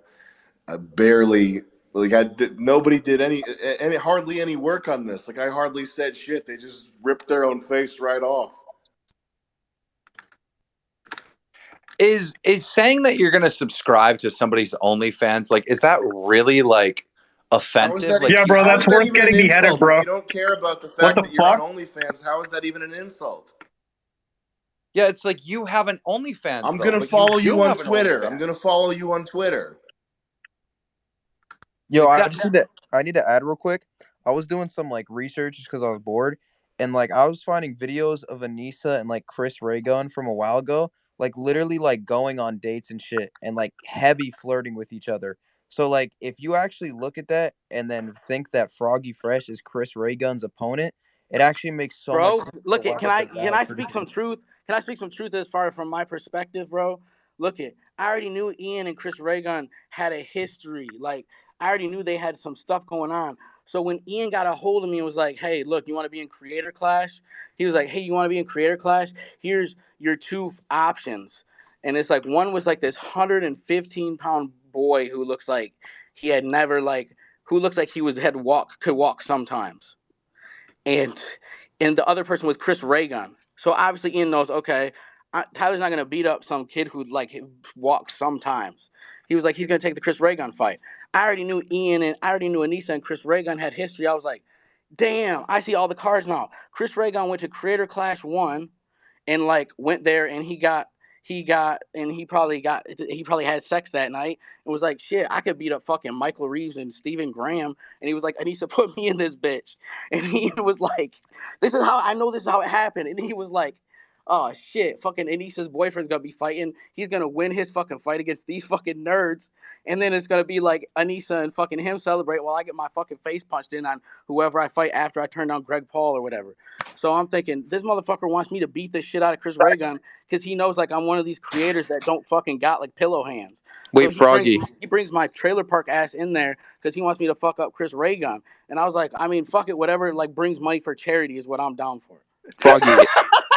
oh shit! Oh shit! The block just got hot. I think I figured it out. I think it all makes sense now. All right. I think Anissa still has a luring emotional connection to Chris Reagan. I think they still have something brewing in the Bro, background. look I it. think It wouldn't have to be like this, but when you start threatening lawsuits, it's like once you tell me, "Hey, shut up, buddy," it's like, what? No, no, I because can't shut up. Froggy, think about it. Anissa secretly has a connection to Chris Reagan. She's seeing your videos of you on Twitter, absolutely jacked, ripped, ready to beat the shit out of him. She Bro, can't help.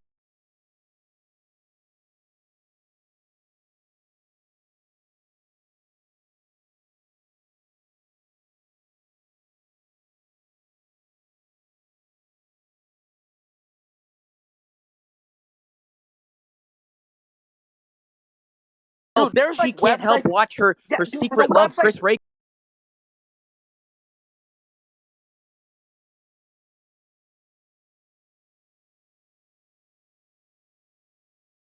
to damn Denny's in this when that Mucha Lucha shout out to John Hennigan, the Mucha Lucha wrestling event. Bro, Chris and Ian, I mean Anissa and Chris got so much damn chemistry. I swear to God, they would damn talking the whole damn night back and forth to each other. When I would try to talk to Chris Raygun, it looked like Anissa would get upset at me. And I'm to be honest with you, Chris. And to be Holy honest with you, I shit! was feeling Chris Raygun too, so I even get it. Because I was feeling Chris Raygun. I was like, dude, if I was bi or gay, I fuck with Chris Raygun heavy. So Whoa, it's like when what? me and Chris would be chatting it up.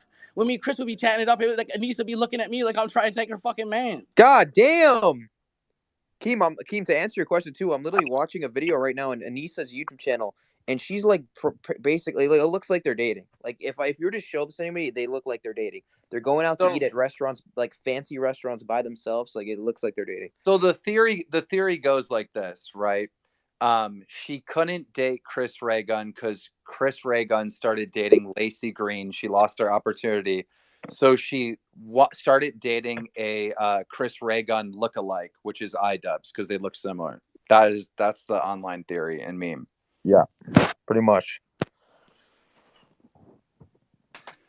Do you guys remember when Anissa was like trying to show her boobs to Leafy? What? You guys don't remember that? I don't know if I have that accurate, but there was like she was making the moves on Leafy like a year before the content cop went out where iDubbbz attacked Leafy. Bro, what the fuck? Josh, do you have those screenshots? Like, what were the tweets? I can't remember. It's been such a long time ago. The screenshots of what? Anissa hitting on Leafy. Something about she wanted to show him her boobs or something. I can't remember. That's before my time. That's like 2016, dude. That's Aren't like there a ton of screenshots of like Anissa trashing iDubbbz to her Patreons or something? Anyone got those screenshots? Because those are funny. No, well, I don't even know that lore. I know. You know her what? hitting You know on what I Leafy. feel. I'm gonna be honest with you, and I really didn't buy none of this at the beginning until I was living in it. I kept always hearing people saying like, Anissa ruined iDubbbz, Anissa ruined iDubbbz, and I was always like, nah, whatever. Like they can work out their problems, and I was never buying into that bullshit. But I swear to God, when like once you live an event, it's like okay, I think Ian met the wrong person, and then I think it's like now that like I think like the person you would fall in love with, you spend time with, it's like you kind of bond together, and I honestly think to a certain degree like. I honestly think it's just like I think sometimes you bond with the wrong person, it can take you to make the wrong decisions, maybe. So like Anissa You bonded with her gotta mom. watch out who you spend time with, man. That's factual. Because when I met my wife, I'm gonna be honest with you, like I met my wife, I got better the more time I spent with her because she like was honestly a better person than me. But I feel like, dude, honestly, it seemed like so when Ian is as soon as he starts messing with Anissa, it's like Ian goes from the person who would be dogging people, who would sue people, to then like his event that he's running is suing people. It's like a complete flip. well, according to them, iDubbbz saying the N word to Tana was actually Anissa's idea. So And I'll be honest with you, man. I don't know. Like I'm not trying to. Here's the deal. If they can work through this, but here's what I think. At the end of the day, if me making this OnlyFans joke caused this much of a problem, then there's some real pain in that relationship regarding that scenario. So I think it would be okay if Ian just said, "Hey, I Anissa." mean, with the lore that I was like just heard right now, with like Chris and Anissa, maybe it is a sore point because you are kind of referencing them together or whatever. Maybe that, like, if I had to like totally be like open and like try to understand every angle here, even then it's still an overreaction. But like, if you're bringing up like Chris Raygun and Anissa together, I'm sure that's going to be a sore point in any relationship. I guess Like, them if somebody being brought up if somebody brought up like another ex in my current relationship, I wouldn't like to hear that, and vice versa. You know what I mean? Yeah, I can totally respect that. And like that's the thing is like Ian. So to me, it confuses me because I have like this bravado where it's like, this don't fucking bother me. Like this OnlyFans shit don't bother me. But obviously, when it goes to this point, it's like, oh, there's actually some real pain in this relationship about this scenario.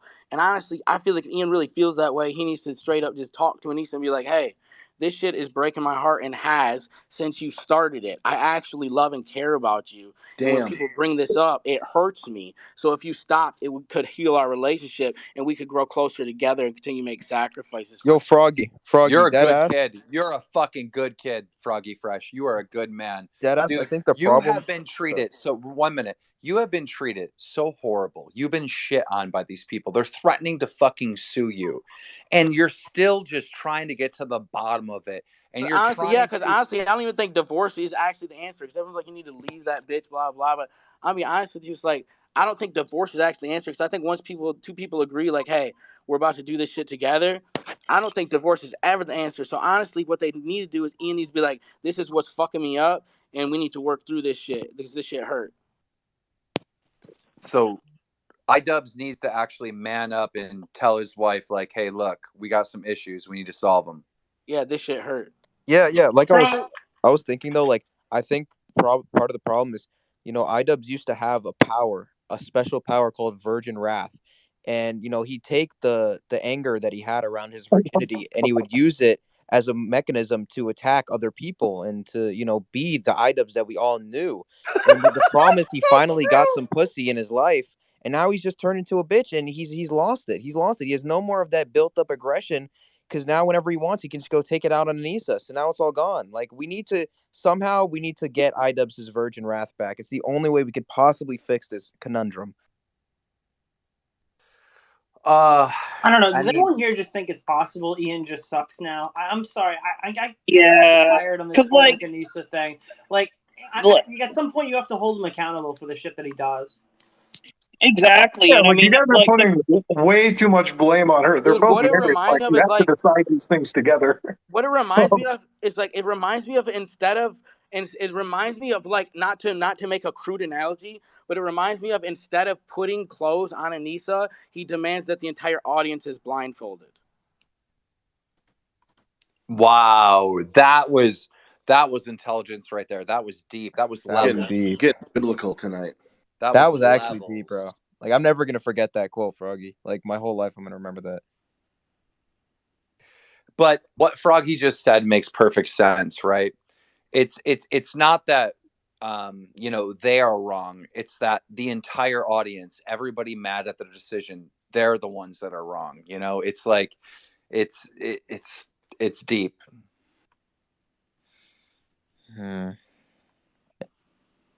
What is the solution here, though? What's in the future for Froggy Fresh? Like, how do you because, like, dude, think about it. If you really haven't done anything that wrong, like, don't you feel like you're kind of being dragged by them? Like, they keep saying your behavior, and that you broke conduct policy and your behavior was bad and just shit like that. I feel like you're being dragged by them. I feel like I got to address everything back. So honestly, like, you can drag me, but like, I literally refuted everything they've said so far publicly with like a complete response. So like, it's stressful, but at the same time, all I can do is address the shit. Are you mad at Harley? Because Harley's like is going hard at you, like more hard than they are. I mean, what's that gonna do for me? Sit around and be mad at Harley? Like, I'm like trying to chill tonight and go to like eat some good food and go to sleep and shit. That's a good answer. It's a good answer. Well, guys, I think we covered everything we could cover on this new saga of creator clash. Allegedly threatening to sue Froggy Fresh. I can't wait for more updates on this story. And I'm really curious to figure out what's going to happen with the creator clash. Will it be this great success, or has this controversy tainted the entire event? You know what, man? I really hope the event is a great success. I don't want to see anything fail in the community, but like, god damn, dude, the way to shit the bed in the last few days over this is just insane. Like, it could have all, dude, the night it happened, it could have all been resolved had like cooler heads prevailed, and they would have been like, all right, we made a fucking emotional response. Let's walk it back. No one would have given a shit. No one would have cared. I think the issue is if the event is wildly successful, then it's going to justify their actions, which I think their actions are wrong. That's the problem. Also, don't forget that no matter how much you want to say that Anissa's like helping run the event, whatever, at the end of the day, iDubbbz is the one who actually like has his finger on the button. Like, he's the one that's really controlling shit behind the scenes, I think. So if he wants to change it, like, it's up to him. You know what I mean? Like, that's what I was thinking too. Like, we should put some. I feel like people, if you're slighted by this event at Froggy, you should absolutely refund your ticket and just give that money to charity. Yeah, I agree. Any final statements from the panel? Yeah, I think the takeaway here is I'm kind of tired of getting on panels talking about how shitty iDubbbz has become. I think it's like time to either start putting your money where your mouth is, or just stop watching him in general if you don't like him. Because I don't know, how long can we sit here and just be like, damn, this is so disappointing, before it really starts to get old? Well, I think the problem is he's doing a community event and he's involving people that we're fans of, like Froggy Fresh. That's the issue. That's why I don't watch iDubbbz anymore. There's nothing to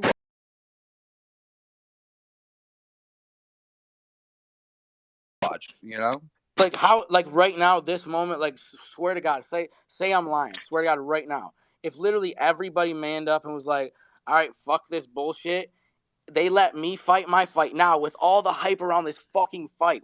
If Gideon gives a fuck, what the fuck? So it's like, all the hype around this fight right now, they let me fight my fight. They let Sam Hyde in the building. That motherfucking pay-per-view sales are gonna go through the fucking ceiling. Imagine a moment like at the end of the fight where Sam Hyde and iDubbbz shake hands and make peace. Like, that would go. I'm that would down. I'm worldwide. 100% down. That would be like That would be great. That's It'd be great for the event. It'd be great for charity. That's a win-win-win-win-win. Like, nobody loses in that scenario at all. Yeah. Well, No, everybody has to run in their parasocial clique, so you can't have that. That's not allowed. and like Froggy you can't said, have Sam Hyde there because apparently he's a brand risk, I guess. and like Froggy said too, remember it's important. Like, Froggy said that iDubbbz like kind of, or I don't know if it was Froggy, but iDubbbz like looked at his fans, who they were, and he was kind of like, I don't want to associate with this. I don't want to be like this.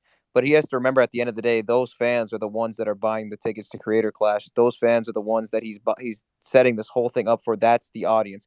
And no matter how much I he may try to want to make hide from peace the with my audience, that's enemies. the audience. I try to make peace with my enemies like all the time. At one point, me and Nicholas DeOrio hated each other, right? Like, you know what I mean? Like, One, I've 2, 3 times, four annually. times. Yeah. My point is this, right? There's just a certain type of person that can never bury the hatchet, that can never make peace. There's like these certain type of people out there, and they want to just keep it going forever. And it's like, bro, that is not healthy for you, for the other person, for anyone. Like, at the end of the day, Bro, battles some need to. people just get off to conflict, okay? That's all But that there is. Some but I people get just off get at off to that conflict. shit. I get off at conflict too. Like, that's No, my you're thing. not a I'm like, fucking high schooler is the thing, okay? You're not a fucking bitch made about it, okay? That's there's a key difference. but at the end of the Like, day, battles have to happen in our space. They have to happen. But they can end. Wars need to end. There's no point of fucking Yeah. endless war. Yeah, No and one that's wins in an endless yeah, war. and I agree. And the other thing too is I want to say this. This is what the most fucked up thing is too. Is I was like, when it felt like he was trying to scare me out of doing Sam, I was like, damn. It's almost like Ian don't like people going to give Sam a good rap, dude. It's almost like because Ian knows if people go work with Sam, they're gonna be like, damn, this dude's dope as fuck, bro. So it's almost like that's the vibe I got, and I was like, cause damn, Harley went out there and Sam was cool as fuck, and I was like, Well, shit, I'm gonna go out there and Sam will be cool as fuck, and I was like, oh shit, Ian don't want me to go out and work with Sam because he's gonna be like, oh shit, Sam is cool as fuck, and it's almost like again another situation when it's like instead of giving Sam a stage, or it's like he wants to again blindfold the audience. It's like he always can, wants to can blind. somebody like fill me in on like why Sam is so hated on these, or like why there's can I such a can I rift? can I So tell you? Can I tell you? I'll tell you this much. I didn't know anything about Sam Hyde until like the iDubbbz video. Like when iDubbbz went out to talk to Sam or whatever, right? Like I knew about Sam's name because he would always be on like those 4chan posts or whatever with like the AK-47, but I Yeah. didn't really know anything. I So was like, gonna why say, is there all this this? guy committed every single mass shooting known to man, and you don't Let think me anything Yeah, about explain it? it. This is the way I understand it, right? Sam Hyde had a very popular show and a very influential show, right? He was a groundbreaking comedian with a brand new style. A bunch of YouTubers imitated that style and that aspect and even copied some of the goddamn jokes, all right? And then when they got popular on the internet, they tried to banish him, right? Oh, bad guy. Oh, horrible guy, horrible guy. They tried to erase Sam Hyde from history, and that's what this all stems from. And It that's is why no, it is. iDubbbz. Hold up, the That's Keemstar 100% correct. It's insecure comedians who are literally inspired. Sam Hyde's the first one who did it. Started doing it before anyone, and everyone you like fucking everyone you like in that era. I'm not even name names. Is inspired by Sam. So then it's like they come up, they take his style, but they're not as fucking good at it, and they water it I down got more one to more. sell it. I got one more Yeah. point on this. All right. But when I started talking to Sam Hyde to do this boxing stuff, I didn't really know the history. I had to educate myself and go and like learn all the lore and like understand everything. And once you get it, once you realize what these guys did for years, I'm talking like 2015, 2016, like in those years where they tried to hide Sam Hyde and disappear this guy from the record because they were taking his style, right? Once you actually get it, now it makes sense. iDubbbz, right, wants to put this behind him. He's sick of being accused of copying Sam Hyde. So he goes to do a documentary to show that Sam Hyde is like unhinged loser, all that. But the documentary doesn't go the way he wants it to go. So he plans on never releasing it. Like he planned on never releasing it. It was never going to see the light of day. So Sam Hyde gets frustrated after months and months and months, and he releases his version, right? Like that alone, once you understand that aspect, then you can go back and look at the lore and see how these guys tried to erase him from history because they wanted credit for groundbreaking this whole movement with this comedy style. Yeah, these guys, and I'm not at all the type to get defensive and protective over my work. Like I'm not the type of guy. Like we all stand on the shoulders of giants. We all like are influenced by somebody. The only way to hide your influence is to have so many influences that they merge together. That's the only way to be truly original is to have so many influences that you can't tell anymore. So I'm not the type to ever be like, yo, this guy's jacking my swag. I'm the real one. But like H3H3 did a video that was a verbatim direct ripoff, like line by line, joke by joke ripoff of one of my videos. And none of these guys ever gave me any kind of credit or anything. And then What iDubbbz, video? Sorry, yeah, I'm learning about all this right now. and then iDubbbz goes and he pulls the ladder up behind him so that nobody else can get to that position. That's what, to me, that's what the language policing and the irony policing and all the stuff that iDubbbz is about now. To me, that's what it's about. It's about pulling the ladder up so that nobody else can do this style of humor and make these jokes and get popular. And then Well, that's one of the points that, when I was like, he's 27, 28, he's already old enough. It's like, you can grow up, but it's like, at that point, you're already old enough to know. So I kind of do side with what Sam's saying, that it's like, you're kind of like kicking the ladder down or pulling it up. Sorry. It's more of a tactic move than a real change. It's more just to make it so that nobody else can come with that edgy, like that type of 2012 humor and get up now. And then what he did, which is really nuts, he came out here to do a documentary about how I'm washed up and how my life sucks and all these other types of things. And when he came out here, he was saying like weird. He didn't say that was the point. He said he wanted to get a perspective on what my life was like. But he came out here and he was saying weird shit like I'm usually the puppet master in situations like this, and usually I'm able to manipulate. Like he was talking to my crew and saying all kinds of suspect shit. And because in the documentary he wasn't able to make me look like an ass. When he came out here, he just didn't release the footage. So he was sitting on this footage for almost a year, or 9 months, the documentary that he shot. And finally, I had to edit together a version of it and it wasn't like a version that portrayed him in a negative light. It was just a version that was what we had with our cell phones rolling at the time. But yeah, man, he came out here to try to punk me, and now he's mad he wasn't able to. Yeah, and all that is accurate. I just want to say one thing. My experience with Sam is completely opposite of whatever Ian claims to have experienced.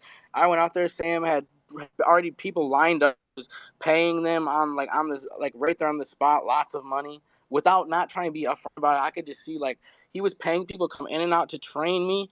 He was paying the gym. He come into the gym he's got so many responsibilities in the middle of shooting, trying to get his brand off the ground that was unjustly taken from him because of jealous comedians, bro. Sam's whole fucking story basically built around jealous comedians. But the point is, Sam was 100% cool to me. So I don't know, that's the problem, is I think people don't want to go have that experience with Sam to be like, oh, he's cool as fuck. I was able to call Sam Hyde and be like, hey, look, tone it down, bro. And he did. You know what I mean? It's like the whole concept that this is an unhinged person that's lost his mind and he's gonna go kill someone someday. It's almost like he's not a schizophrenic murderous Nazi because Hassan said it in a stream and cried about LSF. Yeah, it's just not true. No, and here's the deal. The reason why we need people like Sam. The reason why we need people like Sam. Wait, why do they call Sam a Nazi? Dude, they call everyone a Nazi now. What the fuck? Why? Yeah. Well, to be fair, I have said some racist shit online. Oh. Didn't you donate to some charity? Just a little bit, though. I didn't say that much racist shit. Don't worry. I have never done such a thing. Go ahead, Mutahar. What were you saying? No, I was just saying, why do they call him a Nazi? And yeah, I know another person. I know another person who said racist shit too. Like what, the NF slur? But that was a long time ago, dude.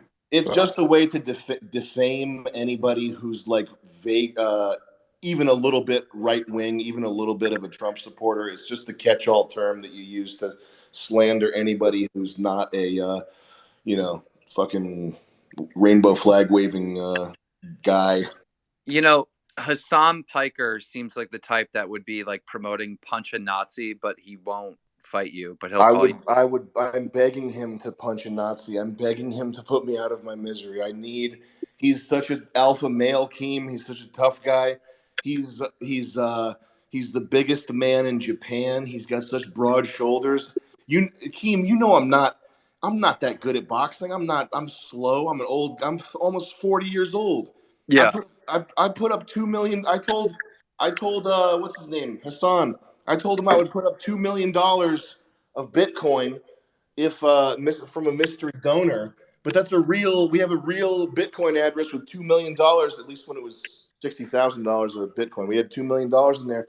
We put up $2 million for this clown to fight me. He's he could punch a Nazi. He could be a fucking hero. He could be the hero of Twitter, of Tumblr forever if he just put me out of my misery. Please, God. Well, at the end of the day, we do have to recognize that Hassan Piker did give you respect, though. Like, remember when he first reacted, he said, Sam Hyde would kill me. Like, I'm not fighting him. I would get destroyed. Like, so he did give you some respect at the beginning. I remember that. He's a wise man. I would put him through the ropes. I would redefine violence. I would cheat. I would step on his feet. I'd be grabbing the back of his head. I'd try to poke him in the eyes. I'd fucking knee him in the balls. Oh my God, Keem. Dude, I'm about to get off right now, dude. What the fuck? Dude's about to nut. I think Hassan Piker made the right decision. Dude, Keem, if I got the word that I was gonna fight Hassan Piker, first of all, I'd be doing cardio. And you know I don't do cardio. I would be running 8 miles a day. I'd be on EPO, whatever that thing is, that blood doping thing. I would be doing I'd have fucking adamantium injected into my knuckles. I'd have lead weights in my elbows. I'd be swinging elbows. Oh my God, man! If I could fight that guy. Sam, let me try to help you out. Hassan Piker, I know you're probably on your live stream reacting to this instead of producing your own content. I will personally vote for AOC or any extreme lefty person for the rest of my life if you fight Sam Hyde. I have agreed to quit social media and quit comedy forever if I lose to Hassan Piker. And I also called out Nathan Burnett, dad. I said I would lose 70 pounds. Now, Keem, I don't like when I make a threat like this. I'm not the type of guy to say I would lose 70 pounds and then not do it. You know what I mean? Like that, and that's an insane thing to say. You lose 70 pounds. Can you imagine any other athlete anywhere saying they would lose 70? I would be emaciated. I would have heart palpitations. I'd be in the hospital. I'd be on a stretcher. For people that don't know Sam Hyde, I think you actually would lose the weight to make that fight. I swear to God, he would 100% do it. He would do it. I swear to God, I would lose 70 pounds to fight Nathan Burnett. You were donating what, $500,000 as well? So Yeah, I would put up 250 cash, and I'd put up my car, and I would and also if Nathan Burnett beat me, I would leave social media comedy forever. You'd never hear a peep from me again. Gone. You know what the sad thing is?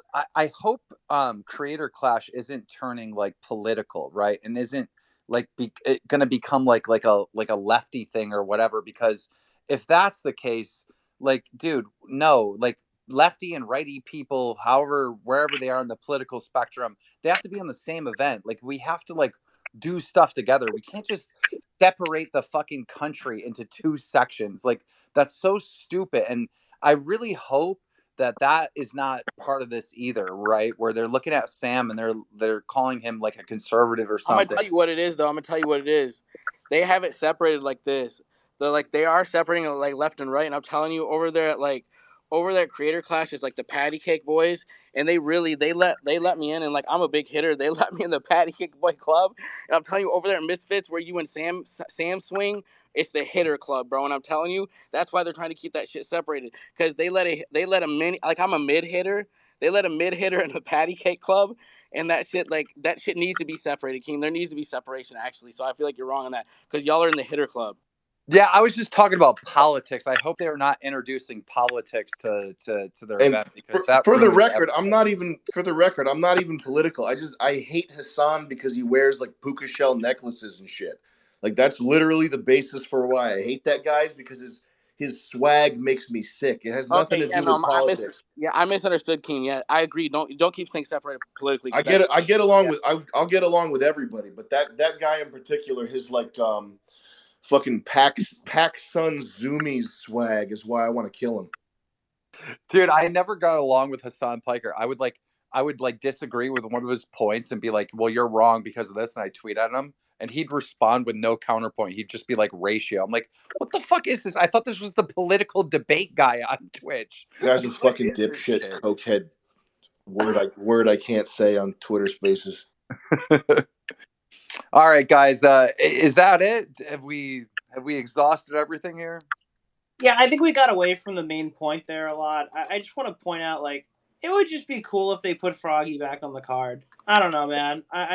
All the Sam Hyde stuff. It would be nice if they could let me know soon if they're gonna put me back on, because like I don't want to be like, okay, I'm training for a boxing event that I might be in, depending on whether or not Ian is still upset about a joke.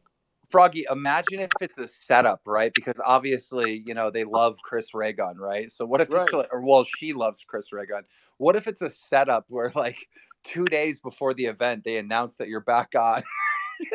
Right, dude, and I'm up at like 146 pounds from Chick-fil-A, and I have to like dehydrate myself. Not like Sam's got me cooking in some type of device that him and fucking Jet built, and I'm like barely make weight down to fucking 130, and they got to pump me with some fucking water to get in the fucking ring, and they just gotta fucking push me at Chris Ray-Gun, who's obviously gonna be fighting for Anissa on April 15th, because this ain't no fight for Chris Ray-Gun. For other people in the fight, it is about charity. I'm not gonna lie, they're down for charity. For Chris Ray-Gun, there's a lot more on the line. For Chris, it's charity and love. If iDubbbz, and I fully believe this, if iDubbbz and Anissa uploaded YouTube videos explaining their point of view, I feel like they would eventually come to the conclusion we need to put you back on, right? But because they're not addressing, you know, the fair market of ideas, the internet, right? And getting that feedback and coming to the best decision in the situation is why you're still off the card. Wait, Brandon wants to talk real quick. We got to get Brandon Buckingham up here. And at the end of the day, like, I really want to hear from them directly their point of view. Maybe there's something that they could tell us that we don't know, you know? Go ahead, Brandon.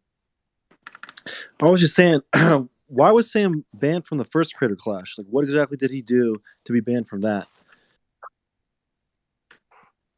They said something along the lines, if I remember correctly, that no reputable organization would be involved with working with Sam Hyde, and that's what pissed me off, and that's why I was like, okay. I think it was like this. I think that could be rephrased to that documentary that iDubbbz tried to come make at Sam's didn't work out the way Ian thought. So when Ian sees Sam, it makes him uncomfortable.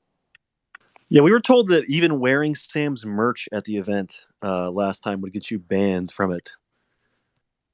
And it all could just be squashed. Like, literally just text. Be like, hey, that shit hurt my feelings. Like, this shit hurt my feelings. Sam will stop. Then what? Then it could all be over. Let me ask this question, Sam. What do we not know? What happened behind the scenes between you and iDubbbz, you and Anissa, behind the scenes that the internet doesn't know? Man, well, that's a bad joke. The real thing is that years ago, iDubbbz he made a video doing commentary on one of my videos, and I did a copyright claim on it, and he emailed me asking me to reverse the copyright claim. This was in like 2010 or something. He emailed me asking to reverse it, and I wrote back to him saying, I'll reverse it if you can squat 225 below parallel, and to send me a video of you doing it.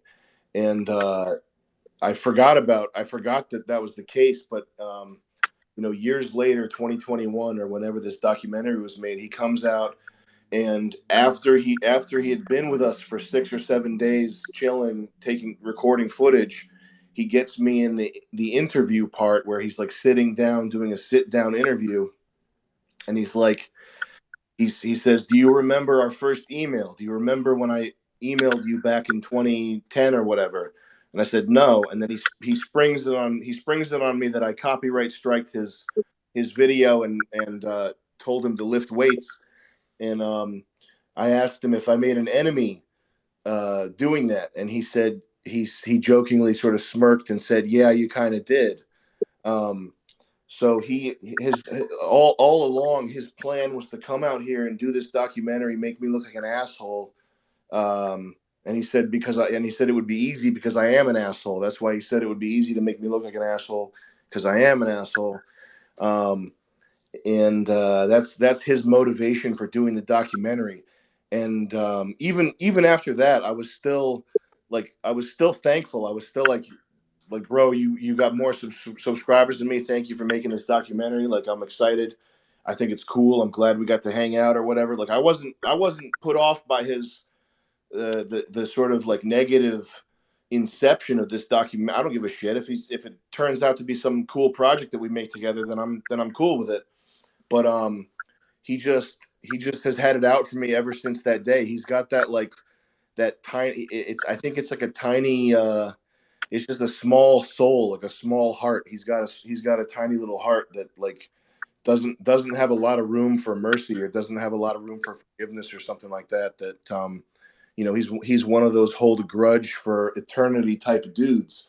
And to be honest with you, I think what I would like to happen. I mean, I'm not one to make predictions. I told him after he lost to Dr. Mike in an embarrassing fashion. I told him, come fucking back to Rhode Island. I will train you to beat Dr. Mike.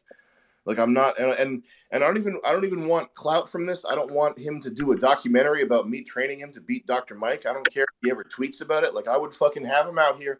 I'd have him putting on pounds. I would teach him to hit the heavy bag with power. I would teach him to fucking stop doing that fancy. Sam would do that just to squash the static. I wouldn't not even to squash the static, but just to help a man when he's down. Like that loss to Dr. Mike was so fucking embarrassing. Right, but it'd be two birds with one stone. Because I know you do that not because you did it for me, not to squash static.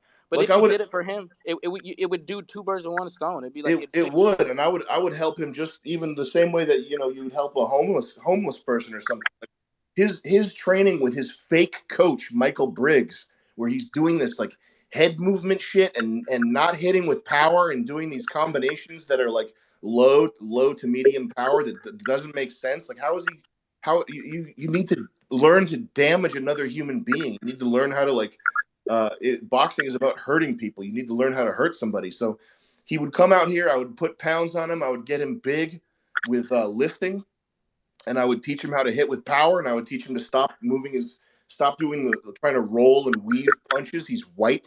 He's not a 130-pound Puerto Rican kid. He's not going to weave or roll under any punches. That's not going to happen.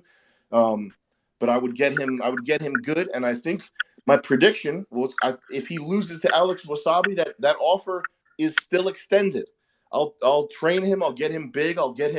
He needs to put on like 20 pounds of lean mass. And he needs to learn how to hit with power. That's his main thing, because his coach Michael Briggs is this fake ass Los Angeles fitness boxing coach that does the pity patter pad work that all these other creator clash people do, where they're just like tapping pads and not knowing how to hit the heavy bag. It's ridiculous. But that offer still stands. If he loses to Alex Wasabi, I would train him. I wouldn't even want clout. I wouldn't want any public acknowledgement of it. I would just like to help this fucking guy fix his character arc. Because that's what he needs. He needs to fix his character arc, because right now it's in the trash. Yeah, they need to just actually be inclusive. I keep seeing these like statements about how Creator Clash is inclusive. How? That doesn't make sense. Like, I'm confused by that. Like, what? It's not. They're acting like Sam is such a bad guy. At the Creator Clash 1, I wanted to like go and clown on iDubbbz, and Sam and them specifically told me not to. And even after they banned Sam last minute, Sam was literally telling me still not to be like overly negative about Creator Clash. I 100% believe that, dude, because Sam didn't say nothing about Ian and Issa the whole fucking time. Like, Sam don't want to be stressing about fucking drama with people. That's why they should just squash it. Yeah, and they thought he was going to cause a scene and like ruin the event. There was never any discussion of that. They're completely delusional about the entire thing. Yeah. I got to bring up this point. They lied. They flat out lied. They said that Dr. Mike would never do the fight if Sam Hyde was at the event or something like that. And then Brandon interviewed Dr. Mike, and Dr. Mike said the exact opposite. Yeah, he said, "Who's Sam Hyde?" Like, so they He lied. said, "Shout out to Sam Hyde at home." Like the clip is literally on my channel. It's insane. They lied. Yeah.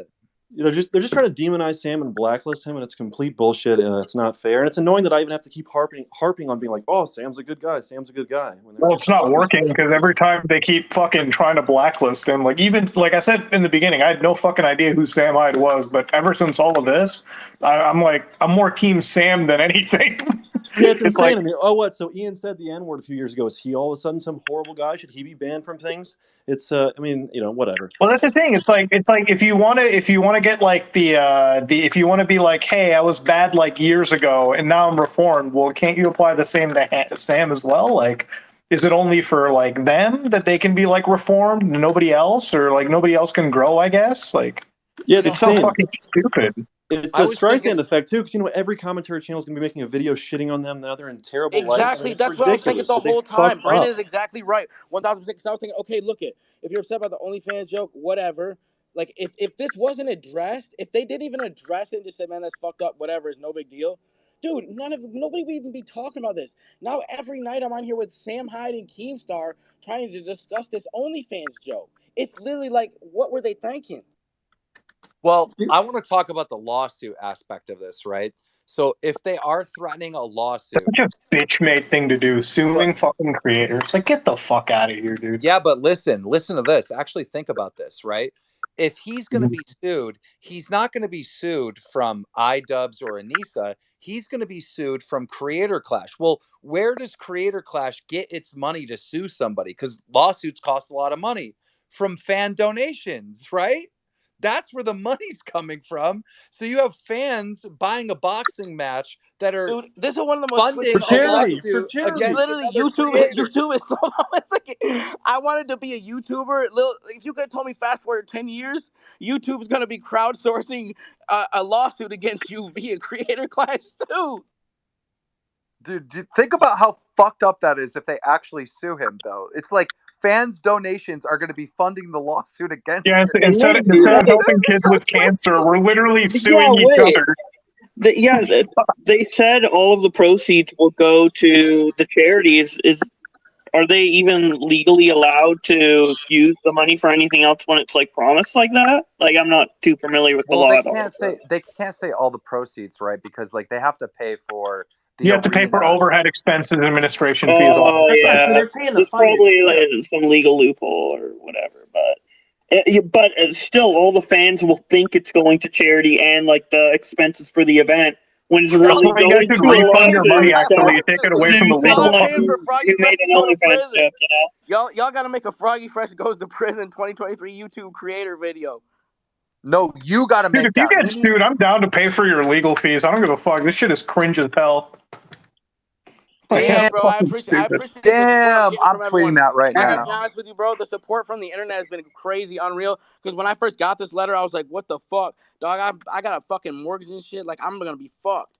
And then all of a sudden, fucking... That's even more fucked. It's I'm gonna be honest with you, I'm the type of person who I probably would just sign the shit because I know what the fuck. But my wife was like, hell no, fuck that. And then she told Keem, and Keem was like, dude, that's like a death sentence. So I was like, what the fuck is this? They're suing you to recoup the training costs they gave you? Like, they said if I shut up and pay back the $15,000 for the 5 months of training, if I shut up and pay that back, they won't sue me for damages. But if I don't shut up and pay that back, they could potentially sue me for damages. They're that petty? What have you done to warrant that? That doesn't even make any sense. The only thing I can guess, as far as the internet is guessing, is it's either the Anissa OnlyFans joke, which again blows my mind because we have iDubbbz on the internet saying, hey, the OnlyFans shit doesn't bother me. Okay, so I make a Chris Ray Gun Anissa OnlyFans joke. Okay, then I'm kicked out of the event. Or is it me going to train with Sam Hyde? It can only be one of two things. Neither one seems like they even remotely weren't going to get a lawyer and fucking pressing charges and banning you. It's just, this is insane. I think they just did this specifically to scare him into shutting up. I don't think they actually expected to pursue legal action. The thing And I about would these fucking lawsuits that piss me off is like you usually have like the fucking Goliath suing like somebody like Froggy Fresh. Now I don't know your financial situation, but it's like you seem like you're in the middle class area, right? So it's like you get Yeah, it with a like lawsuit. I That got a shit's mortgage. devastating. I got a That mortgage. shit's devastating, I right? have a But like, mortgage. Yeah, I have yeah, a mortgage. So it's like, yeah. yeah, I got a mortgage. So it's like, So no, it's like they're out there trying to give you a lawsuit threat. Fuck them, okay?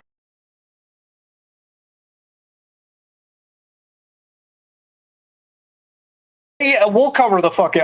I'm down to fucking pay for the. It's just insane, dude. Yeah, what violations were broken in the contract, like explicitly? I'd like to see the contract and what the Anissa OnlyFans comment violated. Right? If that's if they're trying to Bro, sue I you. thought Harley was on here like a day ago saying they only did like some fucking basic boxing contract. Where did the social media policy come from? Was that like a different contract or was he lying? Dude, I'm gonna be honest. Harley has been like really hard to communicate with in these spaces, like very, very hard to communicate with. It's kind of hard to understand him and where he's coming from. He just says a lot of shit and then like dips.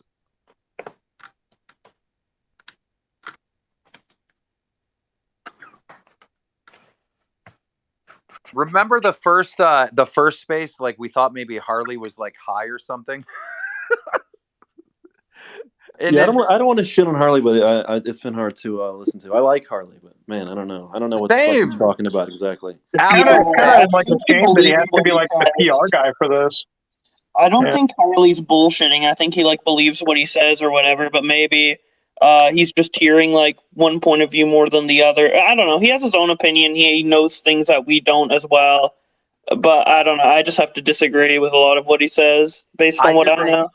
I just think Harley has a very, very good relationship with iDubbbz and Anissa. no, but And he really somebody needs to make this point. I'm sorry. Like I'm gonna do it for Kanye. I'm gonna shut up for a second.